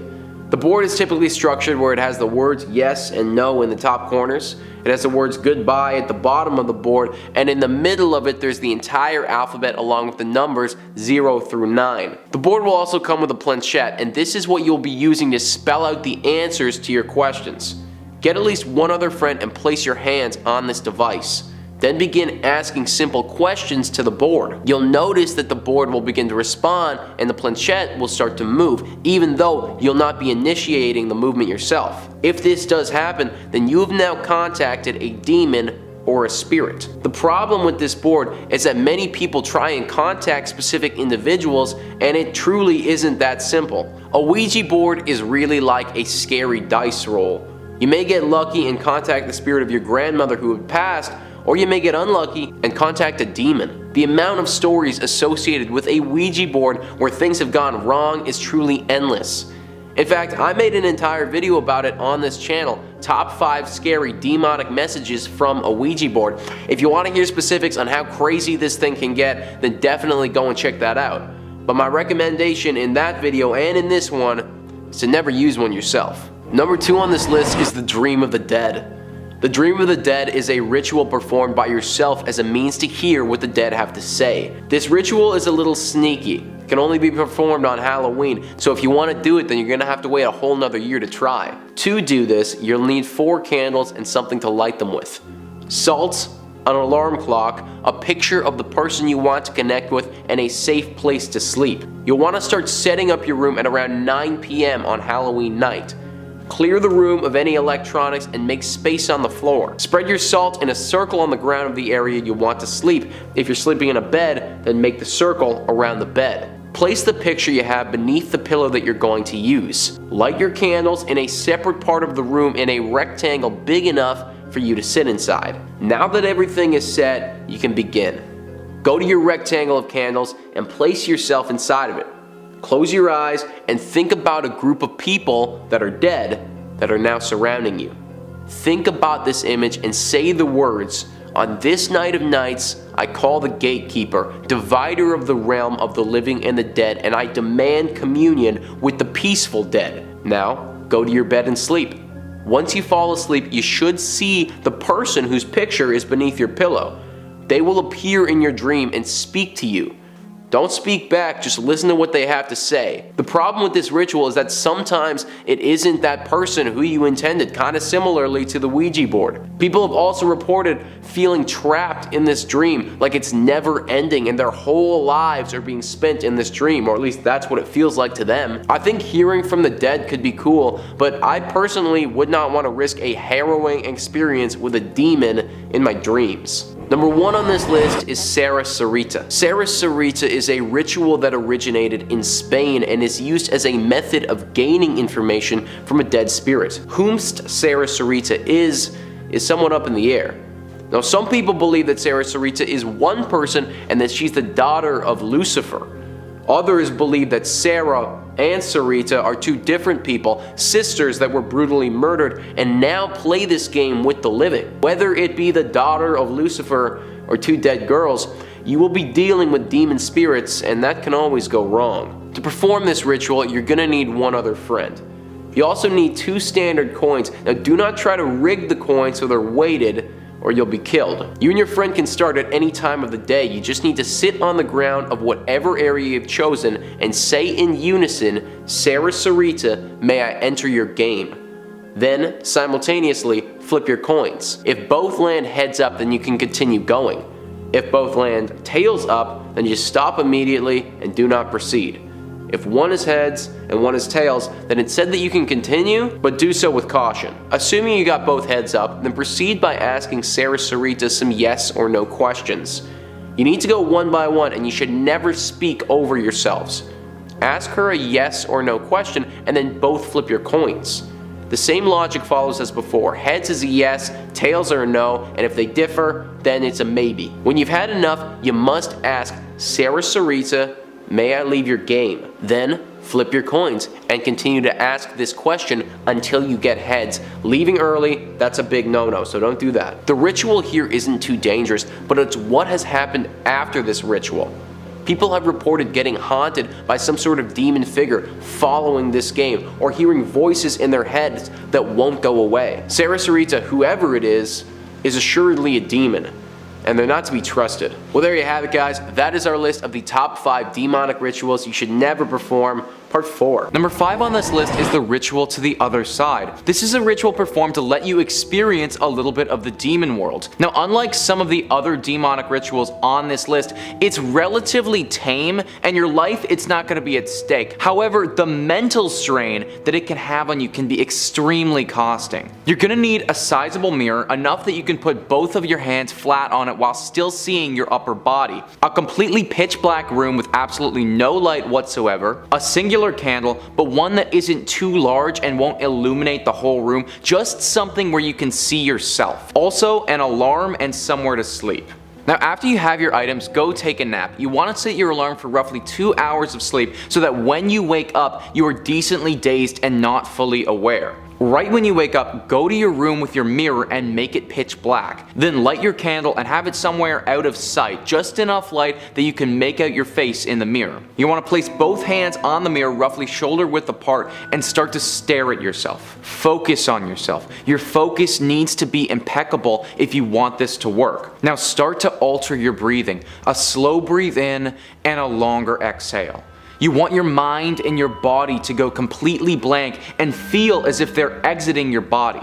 If you're doing all of this properly, then you should start to feel subtle vibrations in your hands that ring throughout your arms. This should be followed by your face starting to distort as if you were hallucinating. Now is when the real images start though. People have reported seeing flashes of loved ones who have died where they're supposed to be standing in the mirror, or have their own bodies start to morph into a demon. Sounds and voices will begin to ring throughout the supposedly silent room, and in extreme cases, your entire room will morph itself into a fiery hell. You have now calmed your mind to a state where it is capable of comprehending the demon realm, and you are in it. Now, it's relatively easy to snap out of this place and no harm will come to you, but that's not the case for some people. This experience can be extremely jarring and haunt people for the rest of their lives. In very rare cases, people who have tried this have descended into a deep depression or even madness. I can only imagine that knowing what is on the other side and what could be potentially waiting for us is a very scary place to be. Sometimes, guys, ignorance truly is bliss. Number 4 on this list is a game called the Devil's Game. In this ritual, you will basically be summoning the devil, and summoning the devil can be extremely dangerous. To perform the Devil's Game, you will need a few items. A can of salt, 7 candles, red or white is preferred, a lighter or match to light those candles, some red string, it could be rope or yarn if that's what you have, but the color has to be red. You'll also need a full-length mirror. Mirrors are pretty common in these rituals, by the way. And lastly, this must be done in a church, and it must be done at midnight when you do it. Also, you are not allowed to have anything electronic or any religious paraphernalia that may help you, like holy water. Now take your salt and surround the mirror on the ground. Then wrap your mirror with the red string. Take your candles and light them and space them out around the mirror as well. All of these things are actually to help protect you from the devil. The summoning you still have to do. To summon the devil, you actually have to do something sacrilegious in the church. This could be anything, but I think the easiest would be some sort of vandalism.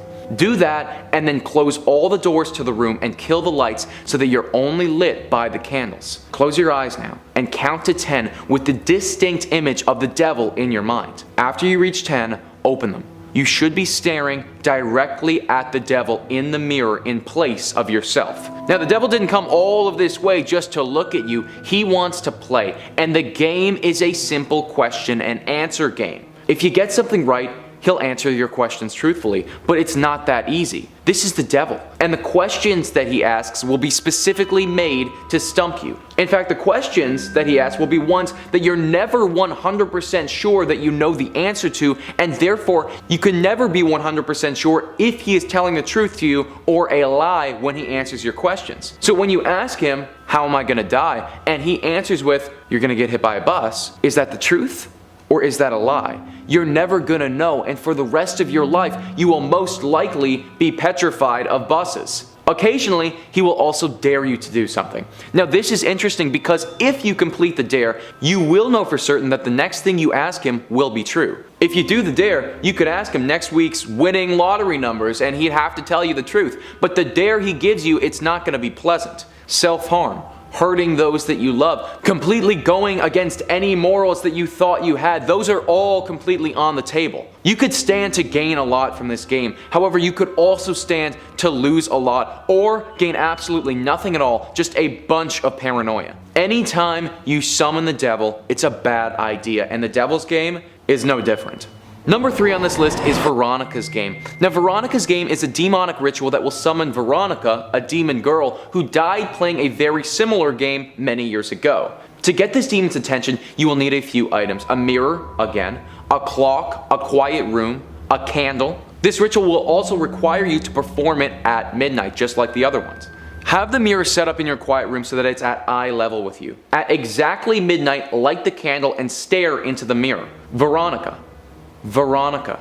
You have to repeat her name 9 times, staring at yourself in the mirror. After you have done so, extinguish the candle and leave the room. Now, why is this called a game? I don't really understand, because there's really nothing fun about it at all. She's with you now. The demon Veronica is now there with you, and whenever you are by yourself, you will feel her presence. You have just awoken a demon who doesn't want to be awake right now, and she's going to haunt you. You'll feel the temperature start to drop whenever you're by yourself. You may hear sounds that you can't identify or sense movement that you don't understand. It's said that if you ever make fun of Veronica in any way, then that's going to be the last thing that you do. This demon supposedly carries around a pair of scissors at all times and will use them on you if she ever feels that you're taunting her. This demonic ritual should absolutely never be performed because you stand absolutely nothing to gain and potentially your life to lose.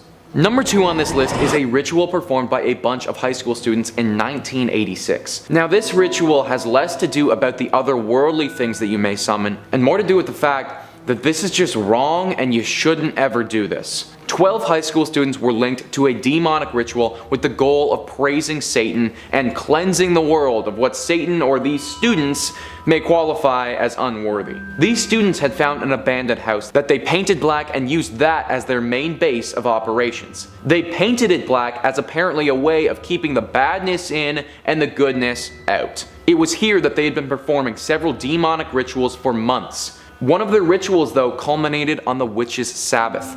They had been preparing for this day for quite a while, drawing blood circles in their abandoned home, and speaking various incantations to please their devilish lord. The final act, though, involved a sacrifice. On the witch's Sabbath, one of the 12 high school students, a 15-year-old, snuck into an older student's bedroom with a shotgun and used him for the sacrifice. Yeah, this entry gets kinda real. This was their demonic sacrifice meant to appease the devil. Now, I can't say for certain whether the actual ritual worked because there's currently no knowledge on that. But what I do know is that the 15-year-old and those involved went to jail for a very long period of time. I also know that a 17-year-old boy who had absolutely nothing to do with anything died. Like I said, this one on the list is less about what you may summon and the consequences with that, but more about the fact that you should just never do this. And the fact that people thought this was a good idea, it's just complete insanity.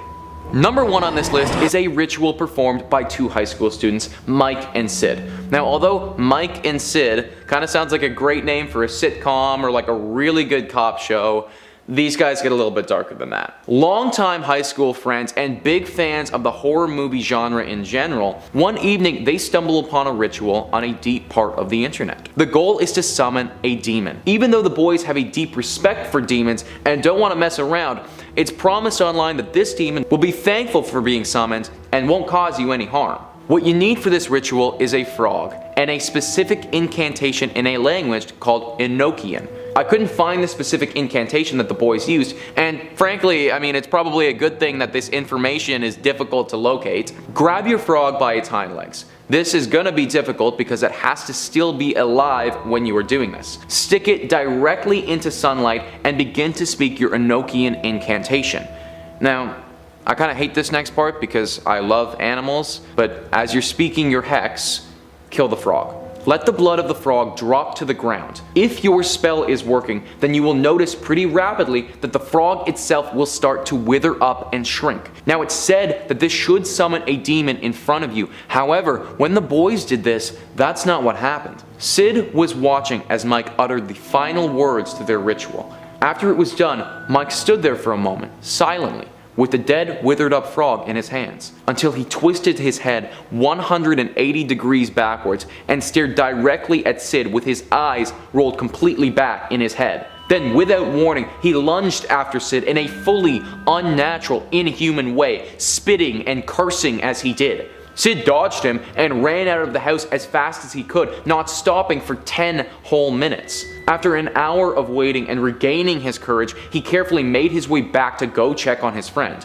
Mike was lying completely naked with scratches all over his body, unconscious in the middle of the basement. When he woke up, he had absolutely no memory of the entire incident at all and doesn't know how he got there. Number 5, the elevator game. The elevator game is better described as the elevator ritual. The goal of the game is to reach an alternate reality. All you need to play this game is a building with at least 10 floors and an elevator. Step 1. The player must enter the elevator alone or with another player. If anyone who is not a player enters the elevator at any point in time, the players must restart. Step 2. A player rides the elevator in a specific sequence. Starting on the ground level, they ride up to the 4th floor, down to the 2nd floor, up to the 6th floor, down to the 2nd floor again, up to the 10th floor, and finally, back down to the 5th floor. They cannot get off of the elevator. If a player gets off the elevator, they must restart. If someone gets on the elevator who is not playing, the player must restart. Step 3.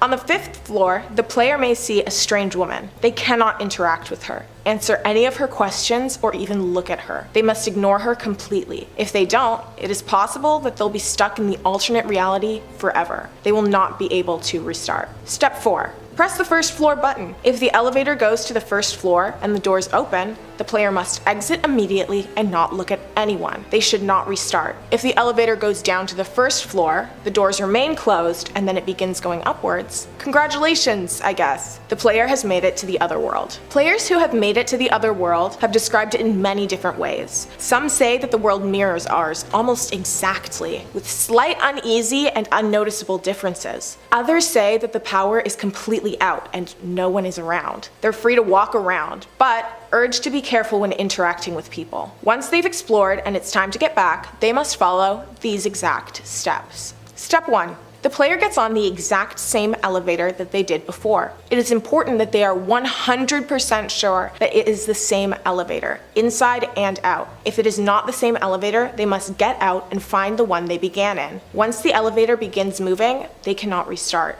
Step 2. The player will go to the same floors in the same order as they did before. 4, 2, 6, 2, 10, and 5. Step 3. Once at the 5th floor, they'll press the 1st floor button. Step 4. If the elevator goes down, they will get off on the 1st floor. Yay! They've made it home safely. However, if the elevator begins ascending after pressing the 1st floor button, the player must quickly press any button to get off on any other floor before the 10th, or press the emergency stop button and wait for authorities to arrive. If the elevator makes it up to the 10th floor, the player will be trapped. There's no way for them to restart. So, if spending a couple hours going up and down an elevator sounds fun to you, I suggest giving it a try. But maybe write the instructions down. There's a large margin of error, and an even larger consequence for making mistakes. Number 4, the closet game. If you have a closet with a light in it, and a light switch on the outside of the closet, you can somewhat safely play this exciting game, and get a new permanent roommate in the process. You need at least 2 people, a pitch dark room, and a candle with matches. Step 1. The group should get prepared. Turn off all the lights in the room, making sure that the space is completely dark. Everyone takes time to prepare and get in sync. Then, the leader will take everyone into the closet. Step 2. The group will gather in the closet, ensuring complete darkness. Step 3. Led by the leader, the group will begin to chant, "Show me the light or leave me in darkness." If the group begins to hear whispers, immediately light the candle, exit the closet, and shut the door immediately. The game cannot continue. If the group does not hear whispers or noises, everyone must stay in the closet and continue playing. Step 4. The group may ask the voices questions. Questions may be answered in whispers or by tapping on players' shoulders. Step 5. When the group is ready to end, the leader will light the candle, lead everyone out of the closet quickly, and shut the door securely behind them, turning on all of the lights. The most important part to remember becomes the light in the closet. If the closet is ever opened again, the light must always be on before. Otherwise, the voices that were summoned will be able to haunt the group for eternity. So yeah, if you're looking for a terrifying way to bond with some friends and to make some new ones, then this is the game for you. Number 3, Ouija. The Ouija board is the most popular entity summoning game of today. It has dozens of movies made about it, and many people actually own one. The purpose of a Ouija board is to summon spirits who will answer questions for you. The trick is that many of these spirits are evil, and they will lie to you, scare you, and maybe even attempt to harm you. A Ouija board isn't for the faint of heart, but if you feel like testing out what kind of spirits live in your house, this one's for you. To begin, you either need a Ouija board, which they actually sell at many toy stores or on Amazon, or you need a large piece of cardboard, a see-through planchette substitute, and some markers so that you can make your own. Step 1. Assign a leader who will politely ask a spirit to come forward. Step 2. The leader will ask the spirit questions. Step 3. The group will move the planchette to say goodbye to the game. Though the Ouija board only has 3 steps, it has a lot of rules that players are strongly advised to follow. Don't use the board alone. It is not safe, and you will not be grounded. Also, it's not as fun. Don't use it in a cemetery. There are too many spirits there. Many will try to communicate with you, and the answers will not be clear or concise. Set the mood. You want the spirit to feel welcome. Ask the spirit's name. It's polite. Don't ask annoying questions. It's annoying. It'll make them angry. Only the leader can ask questions. The leader can change, but it's important that not everyone is asking questions at the same time. Only allowing the leader to ask will give everyone a chance to get their questions answered. If something feels wrong, say goodbye. You do not have to stay. Remember to sage the room after. It will cleanse the room of any evil or negative energies. Now that you know the steps and rules, go on and try it out. Grab an old pizza box or IKEA box and draw yourself a fun sleepover activity. Just remember the rules and tips. You'll be fine, probably. Number 2, hide and go seek alone. This game comes with a wonderfully welcoming disclaimer. If you don't follow the steps properly, you will not survive. Do not play this game at all. You will not survive. Sounds fun? Let's learn how to play. The player will make sure they're completely alone, taking their pets to a safe place outside the playing zone, and then they'll begin preparing. What they'll need: a stuffed doll with limbs, rice, a fingernail or hair from their body, a blade, red thread, salt water or salt, a bathtub with water, and a very safe space. Step 1. Fix the furry friend. The player will name it something like Fluffy or Snuggy. Then they will cut it open, empty it of all its stuffing, and refill it with rice and their clipped hair or nail. Then they will sew the doll closed with the red string and wrap the remaining string around the doll. Step 2. Preparing for the game. The player will turn off all the lights in their house, leaving only the TV on. They'll fill up the bathtub and wait until 3 a.m. 3 a.m., they will take the doll into the bathroom with them and sternly repeat. First tiger is, and then their own name, 3 times, with their eyes closed. Then they will place the doll into the water and walk into the other room. They will not turn back around. A spirit is possessing the doll, and if they look at it, the spirit may come after them instead. After 10 long seconds, the player will return to the doll and say, "Found you," and then the doll's name. Then they will puncture the doll with the blade, close their eyes, and repeat, "Now, the doll's name is it," 3 times. Step 3. The player will leave the blade with the doll and place some salt water into their mouth. They will not drink it. It protects them, and it is necessary to end the game safely. The player will take their cup of salt water and go to their safe hiding place. The game has now begun, and the doll will begin its search to find the player. The doll will attempt to puncture the player in the same place the player punctured it. To end the game, all the player has to do is locate the doll, drink the salt water in their mouth, and pour the remaining salt water in a circle around the doll. Then the player will close their eyes and shout, "I win," 3 times. They will dispose of the doll by burying it with salt. If players do their research and follow the exact instructions of the game, the player will still not survive. I highly recommend steering clear of this game. The risk is not worth the absence of fun that this game will provide players.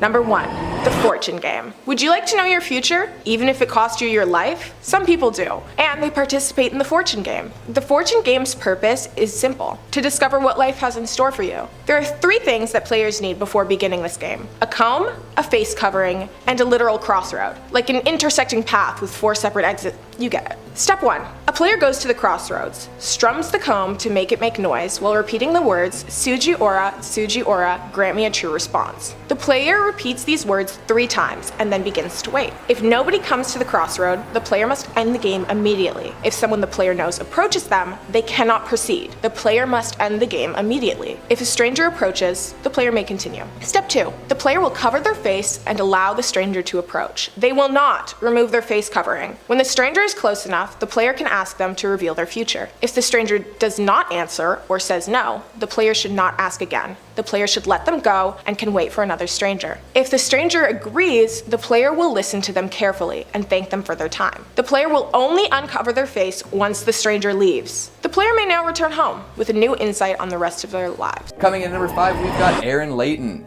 Authors tend to be a reclusive sort. So many tales exist detailing a storyteller's retreat to the wilderness to find peace so that they can pen their next great work. Someday, that'll be me and you'll never hear from me again. But until then, I'll just look at others and their foolhardy demon dealings. See, being alone in the woods tends to also inspire people to look deep within and find out what they truly desire. Without the distractions of modern life, other people, and a strong Wi-Fi connection, folks have to face down plenty of hard truths. If these truths are difficult enough, or if their dreams are big enough, they might be tempted to strike up a deal with the demon. I'm not sure if Aaron Layton had actually done this or not, but his children's book seems to imply that he's an expert in this field. He wrote a book called A Children's Book of Demons, and inside are a bunch of fun and funky illustrations detailing demons the world over. Accompanying these illustrations is plenty of prose, encouraging children to be creative while dealing with their problems. It's kind of an edgy concept for a kid's book, but nothing too insane. However, it got lots of attention upon being published, drawing the ire of exorcists, religious leaders, and uptight parents everywhere.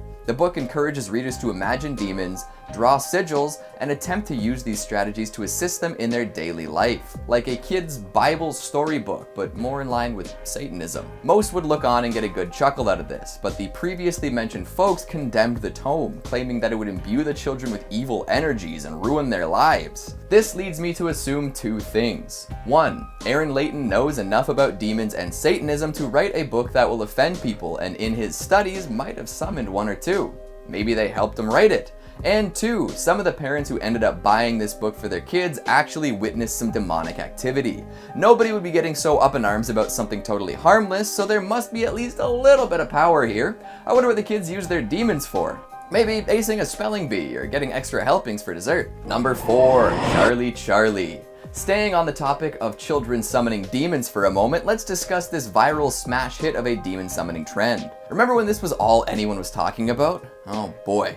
Part Bloody Mary, part Ouija, and part internet challenge, Charlie took the Western world by storm. It kind of inspired its own miniature satanic panic as concerned parents and news organizations rushed to understand the appeal of the game. In fact, I bet it would have all blown over much more quickly if folks just calmed down a little. But kids and teens across the nation were playing this game and supposedly successfully summoning a demon. Charlie, if you couldn't tell. The game works like this. Set up a little 2x2 grid and a piece of paper, writing yes and no in each of the squares. Once this is ready, balance 2 pencils perpendicularly atop each other so that one can sort of spin freely. Now you're ready to play. Chant Charlie and ask some questions. Apparently if the top pencil moves, that means Charlie is present. Is he good? Is he bad? Who knows? But a lot of folks took advantage of this interesting stationary-based phenomenon and claimed that they had managed to summon real demons. After asking some particularly salacious questions, they got answers they didn't like and began freaking out. Did this really hurt anyone? It's questionable, but like I said before, it inspired a whole lot of new coverage and panic amongst the morally upright who believed that the kid would encourage their kids to take their paranormal investigations a step further. It's been a while since someone went viral for playing Charlie, and I can't say that I've seen any major new updates concerning folks who supposedly summon demons. So maybe it was a temporary visit, one without lasting effects, but who knows? Somebody test it out for me, alright? Let me know if Charlie's still kicking and what he offers in exchange for a soul. Coming in at number 3, we've got Robert Johnson. A classic tale is that of the Faustian deal. Somebody wants something so bad that they're willing to give up their soul for it. Success in life, and then an eternity of servitude to a dark force in the afterlife. Worth it. Robert Johnson decided he wanted to be the ultimate blues guitarist and would give anything to make that happen. Some say that he sold his soul to the devil for the skills required. When he played, his talent was so impressive that much of his audience had no choice but to believe it was acquired through paranormal means. I'm sure that did a lot for his ego. Looking into this story, it's said that he met a devil at a crossroads and Satan tuned his guitar for him. Tenacious D who. The devil went on to teach Johnson how to master the blues, which was the prevalent guitar genre at the time, and from then on he was a genius on the fretboard. No one could keep up with him, and he impressed countless listeners. However, he was met with an unfortunate fate, which only served to intensify the rumors about his skill. At the young age of 27, he passed away with foul play suspected. By that time, though, he had produced 6 studio records and thrilled folks across America. If your legacy lives on for ages like his, is that a fair trade-off for an early death? We can't ask Johnson himself, but I'm sure he'd have a strong opinion on that one. Coming in at number 2, we've got Sid White. Originally interested in witchcraft, Sid gradually became aware of and enamored with demons. Believing that a demon is an entity that has wandered our Earth for ages, possibly even for eternity, he has supposedly summoned demons on multiple occasions. The rituals remain largely the same across the board, but small changes can affect what demon you'll summon. Write this down. You'll need a dark room, candles, herbs, a Ouija board, and blood. All pretty easily attainable, don't you think? Especially that blood bit. You're full of it. From there, you need to know a specific spell or chant, especially if you're looking for a specific demon. Knowing what you're getting into is pretty important too, because if you're summoning demons willy-nilly, you're gonna have a bad time. A lot of people choose to summon demons to strengthen their connection with another world. This allows those who do so to draw increased strength and insight and hopefully improve their life some. However, Sid refuses to talk about what happens once he summons a demon. That's his private time, apparently. I mean, there are a lot of things people do behind closed doors that they probably don't want to discuss with the world at large. I pulled a lot of this info from an interesting article on Vice, and I'm sure Sid didn't want all the Vice readers to know his secrets. Check out the article if you want some more insight though. It'll be in the description. Coming in at number 1, we've got Niccolo Paganini, another masterful musician making morbid arrangements under cover of dark. Paganini was well known for being able to do things no other musicians could even dream of. As a child, he was a wunderkind, quickly picking up and becoming proficient in all sorts of different musical instruments. Being a child prodigy comes with a lot of pressure though, I'm sure. By the time he was a teenager, he was an alcoholic. However, he managed to overcome this, and in his early 20s, he became a well-regarded star, composing complicated and popular pieces of music and performing all over Europe. Some of the stuff he composed, nobody else could even attempt to play for years. He could play 3 octaves across 4 strings in one hand on the violin, and won a Stradivarius for sight reading a supposedly impossible piece. One of his most famous compositions was called Witch's Dance, which raised even more eyebrows. So maybe in his darkest hours of alcoholism, he reached out to a higher or lower power and asked for power beyond his wildest dreams. Either that, or he decided to get it together. He supposedly had really long fingers too, which may have helped with his incredible musicality. Striking up deals, looking for power, and wondering what might be on the other side. All good reasons to summon a demon, but also maybe not great reasons. But hey, it's your life. Coming in at number 5, we've got the Evoker. I'm gonna kick off the list with my personal favorite, even if it doesn't really fit the theme that I'm going for here. It's definitely a ritual and it definitely summons demons, but it's also for a different purpose than most, as one might say awakening a persona isn't the same thing as using a ritual to bring a demon into this world. Potato, potato. Anyone familiar with Atlas games should be familiar with all the different ways of summoning demons. You can use an app, head through the TV, or fire up any number of electrical gadgets to access the demons that'll help you fight. However, one stands out above the rest. Persona 3 is well known for its striking visual style, kick-ass soundtrack, and of course, the method by which you summon demons. If you want to summon your persona, you've got to find a gun-shaped evoker, put it to your head, and pull the trigger. That's right, we're summoning demons by shooting ourselves in the head. By the way, I don't recommend using this method in real life. But in the world of Persona 3, doing so will allow you to accept your own mortality, induce terror, and summon your persona. I'd say in terms of rituals to summon demons, this is an extremely simple yet hardcore way to go about it. No summoning signs, no special materials, just a gun, your head, and your emotions. Boom. If only summoning demons was always that simple. Many folks are only able to summon one particular persona, but the protagonist in Persona 3 can use all sorts of demons to their advantage. So in this case, using an evoker can have all sorts of different demonic results.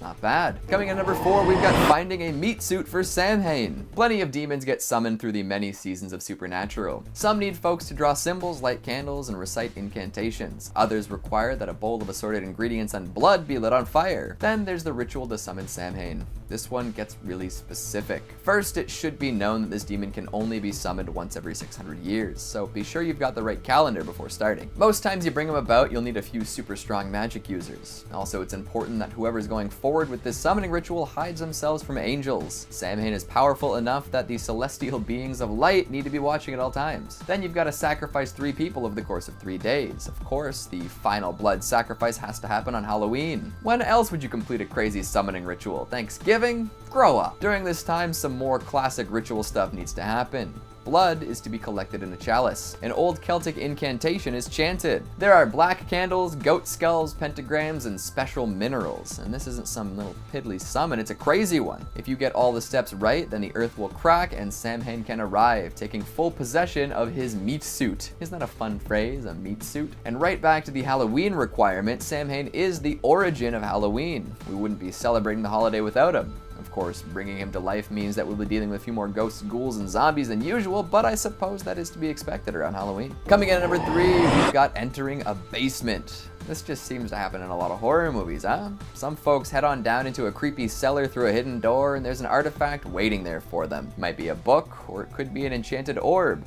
Touch it, read it, or break it, the results are all the same. Demons. Or ghosts, ghouls, and goblins, but that's kind of beside the point. It happened in The Evil Dead when the Naturam de Monto is found and a recording of incantations is played. It happened in Wishmaster when the fire opal is polished. And it happened and has happened every year for ages in the Cabin in the Woods thanks to that lovely cellar full of cursed antiquities. The best thing about these demon summoning rituals is that they're so simple, any idiot can do them. In fact, that's probably the expectation in the first place. Why bother with the planning and the learning to draw sigils and the spilling of blood when you can just crack open a book and watch the sparks fly? Plus, with this knowledge, entering any spooky basement immediately becomes step 1 in your demon summoning ritual. There's always the chance you're going to stumble across some artifact that will irrevocably alter the course of your destiny. Isn't that an exciting thought? What kind of demon would you summon from the basement? I like the idea of winding up a cursed music box and dealing with the consequences. Coming in at number 2, you can torture a family. Unlike entering a basement, torturing a family to summon a demon takes a little more finesse. You've got to know and understand the demon you're going for and ensure that the victims really don't know what's going on until the last possible moment. Take the cult in Hereditary. They had this all planned out from the start. Like, it literally took them years to put this summoning ritual together. In the end, we get a lovely saxophone wail by the one and only Colin Stetson, and Paimon finds his way into a proper male host. But how did they make it happen?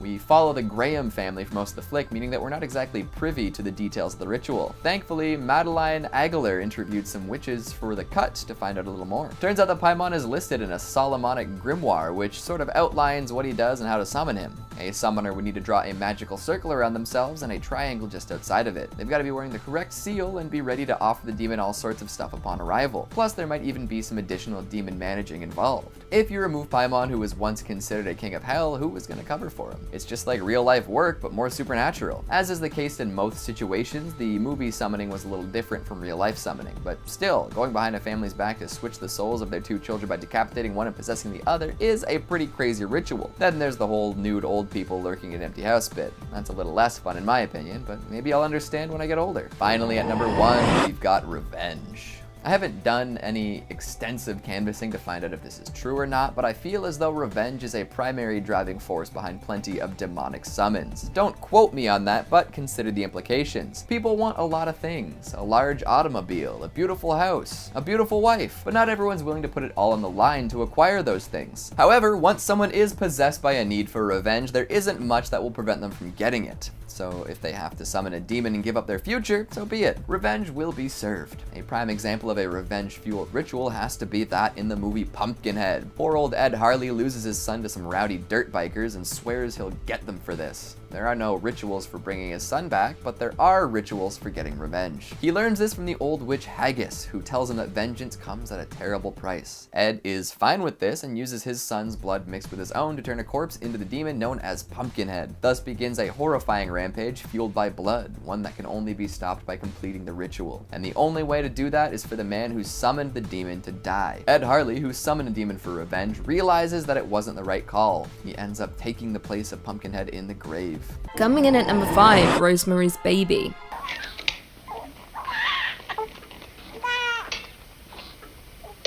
Roman Polanski's masterpiece, Rosemary's Baby, set the standard for many cultist horror movies, particularly in the way it reveals the cult, using a steady and slow build and paranoia, confusing us as to what exactly is even happening. This 1968 horror stars Mia Farrow and chronicles the story of a pregnant woman who suspects that an evil cult wants to take her baby for use in their rituals. However, it is quickly revealed that her husband has made a deal with the devil for success in his acting career, and the price is offering up his wife as a surrogate mother for something truly evil.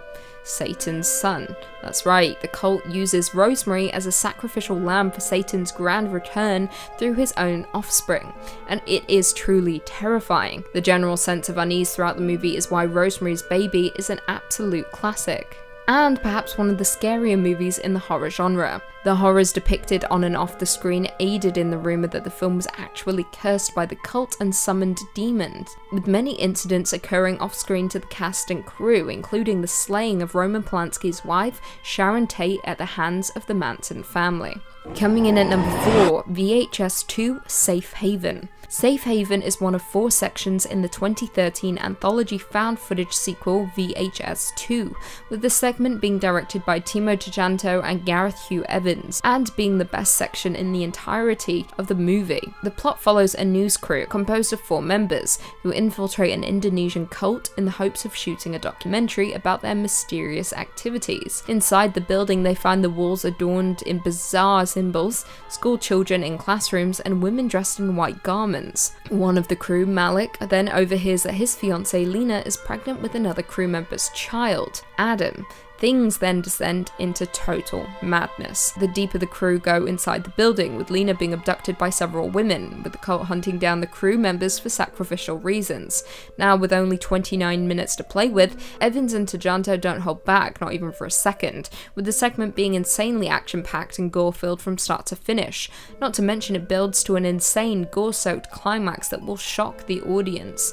The cult are successful in their demon summoning, with the beast making its grand appearance towards the final moments of the movie, and it does not disappoint. Coming in at number 3, we have Children of the Corn. Children in horror movies are already creepy, but put them in a cult composed solely of children, then you have a recipe for absolutely terrifying scares.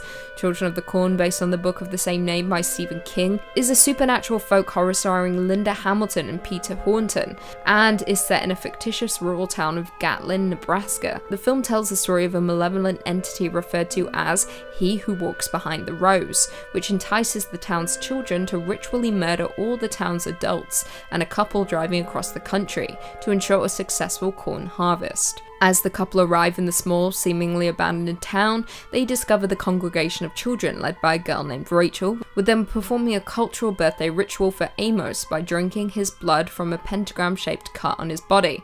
Amos has turned 19, therefore is considered old enough for his passing, joining their god in the cornfield. Now, while the movie as a whole was a little disappointing, it does deliver on the horrors of cults. Not to mention there were 7 sequels, with the first being far superior. The cult movie in turn gained a cult following, with it being a hit among movie lovers. Coming in at number 2, we have Hereditary. One of 2 Ari Aster movies on our list, Hereditary was a surprise horror movie, with the reveal of its cult being kept a secret for much of the movie, making it incredibly unexpected when it begins to unfold. Released in 2018, Hereditary is Ari Aster's directorial debut, with it starring Toni Collette and Alex Wolff as a family haunted by a mysterious presence after the death of their secretive grandmother. However, what begins as a sober family drama very quickly descends into a crazy supernatural horror.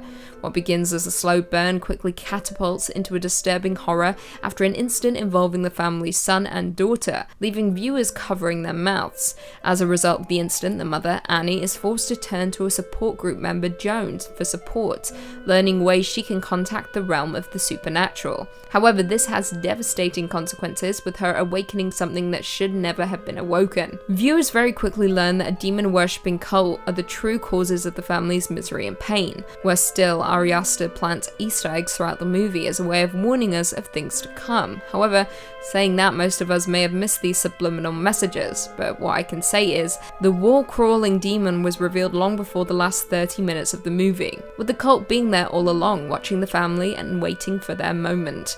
The cult in Hereditary are worshippers of Paimon, one of Lucifer's most obedient devotees, who rules 200 legions of angels, and is connected to the Tree of Death, hence why the treehouse in Hereditary is so important.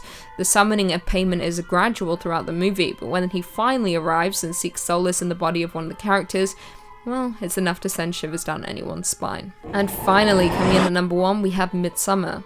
There are a few things more terrifying than a cult in horror movies. A group of people devoted to a dark higher power who will do absolutely anything to appease the deity. No movie displays this as effectively as Ari Aster's Midsommar. Released in 2019, Midsommar is a folk horror film starring my queen, Florence Pugh, and follows a group of friends who travel to Sweden for a festival that occurs once every 90 years, only to find themselves in the clutches of a pagan cult. Now, unlike Ari Aster's Hereditary, Midsommar lays out its intentions from the very start of the movie. The movie kicks off with Dani discovering the death of both her sister and parents, with the incident putting a strain on Dani's relationship with her already distant boyfriend Christian. Not long after, she learns that Christian has planned a trip to Sweden with his friends to attend a midsummer celebration at an ancestral commune, so the group packs up and heads out. Things very quickly descend into madness, with the group arriving and being met by a large group of white cult members in a very peculiar white outfit, with Dani realizing that something isn't quite right here. However, her concerns are proven correct when 2 commune elders die by senicide via leaping from a cliff top. When the male elder survives the fall, the cult mimics his wails of agony and crushes his skull with a mallet. Yeah, things aren't fun in Sweden right now. Now, without ruining much more for those who haven't watched it yet, the cult does what is necessary to summon the dark higher power that they worship, with the American tourist being used as a sacrifice for the demon. Now, more interesting still, while this movie isn't entirely based on a real cult, director Ari Aster does describe it as a stew of sorts. I quote, "We're drawing from actual Swedish traditions. We're drawing from Swedish folklore. We're drawing from Norse mythology." All in all, Midsommar successfully draws on the disturbing conventions of cultist horror to generate a sense of dread and unease, making it my favourite folk horror movie and cult horror movie of all time. Number 5. The Incubus. One of the more taboo evil demons on this list is the incubus, the male equivalent to a succubus.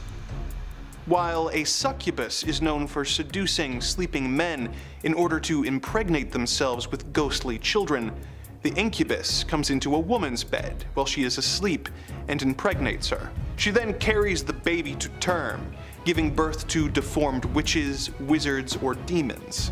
Not all of these offspring become evil, however, with the first legend of a wizard being fathered by an incubus actually being the legendary wizard who served King Arthur during the days of Camelot, Merlin. In the late 1400s, demonology text Malleus Maleficarum by the German Catholic clergyman Heinrich Kramer, the author talks about incubi and states that there are 5 ways to get rid of them: moving the afflicted woman to a different location, exorcism, sacramental confession, the sign of the cross, or excommunication of the attacking entity, which even the book itself admits is basically just another term for exorcism. If we are to believe Kramer's account, then incubi seem to be relatively easy demons to get rid of, being subject to all the usual tricks of the exorcist trade, and being able to be shaken by simply moving.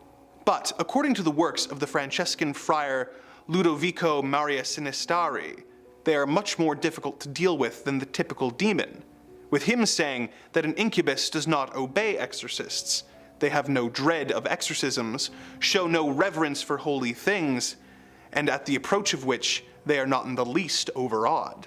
If this is true, then getting rid of an incubus could be a deeply traumatic and maybe even impossible task.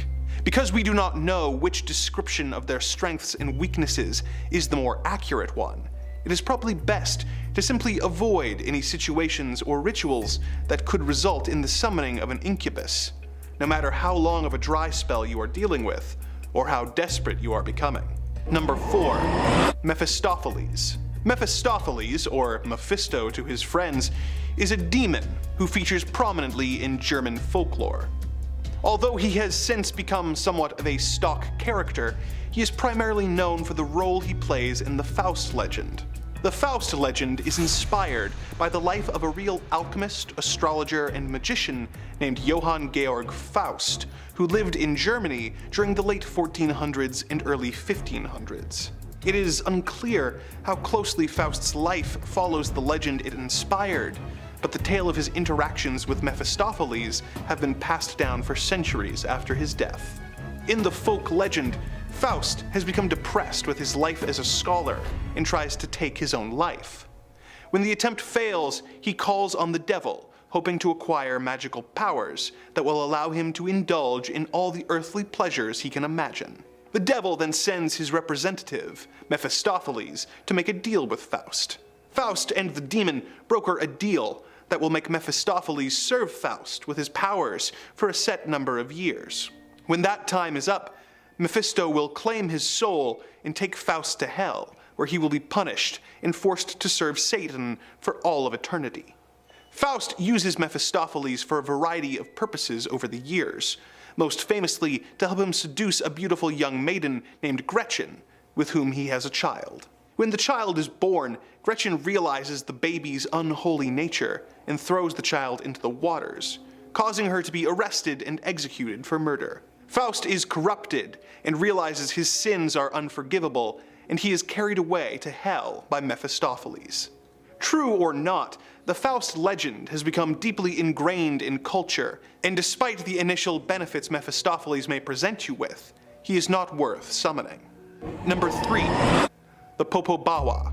The Popobawa is one of the more recent demonic creatures on this list, with its first sightings being in 1965. The Popobawa is a Zanzibar legend, whose name literally translates to bat wings. This name is not a description of the creature's actual physical form, but rather a description of the large dark shadow that it casts during its attacks. Sightings of the creature have been reported periodically throughout the years in Zanzibar, with stories from the 70s, 80s, and reaching their peak in 1995, before taking a 5-year hiatus, and then being seen again in 2000 and 2007. One of the most popular explanations for this demonic creature is that a sheik man released a Jinn in order to get revenge against his neighbors, but soon lost control of the Jinn, who took to demonic ways. The Popobawa is described as a shapeshifter who takes many different forms, often switching from humanoid to animalistic shapes. It is known for being accompanied by a sulfuric odor, and it tends to visit homesteads at night and on rare occasions during the day.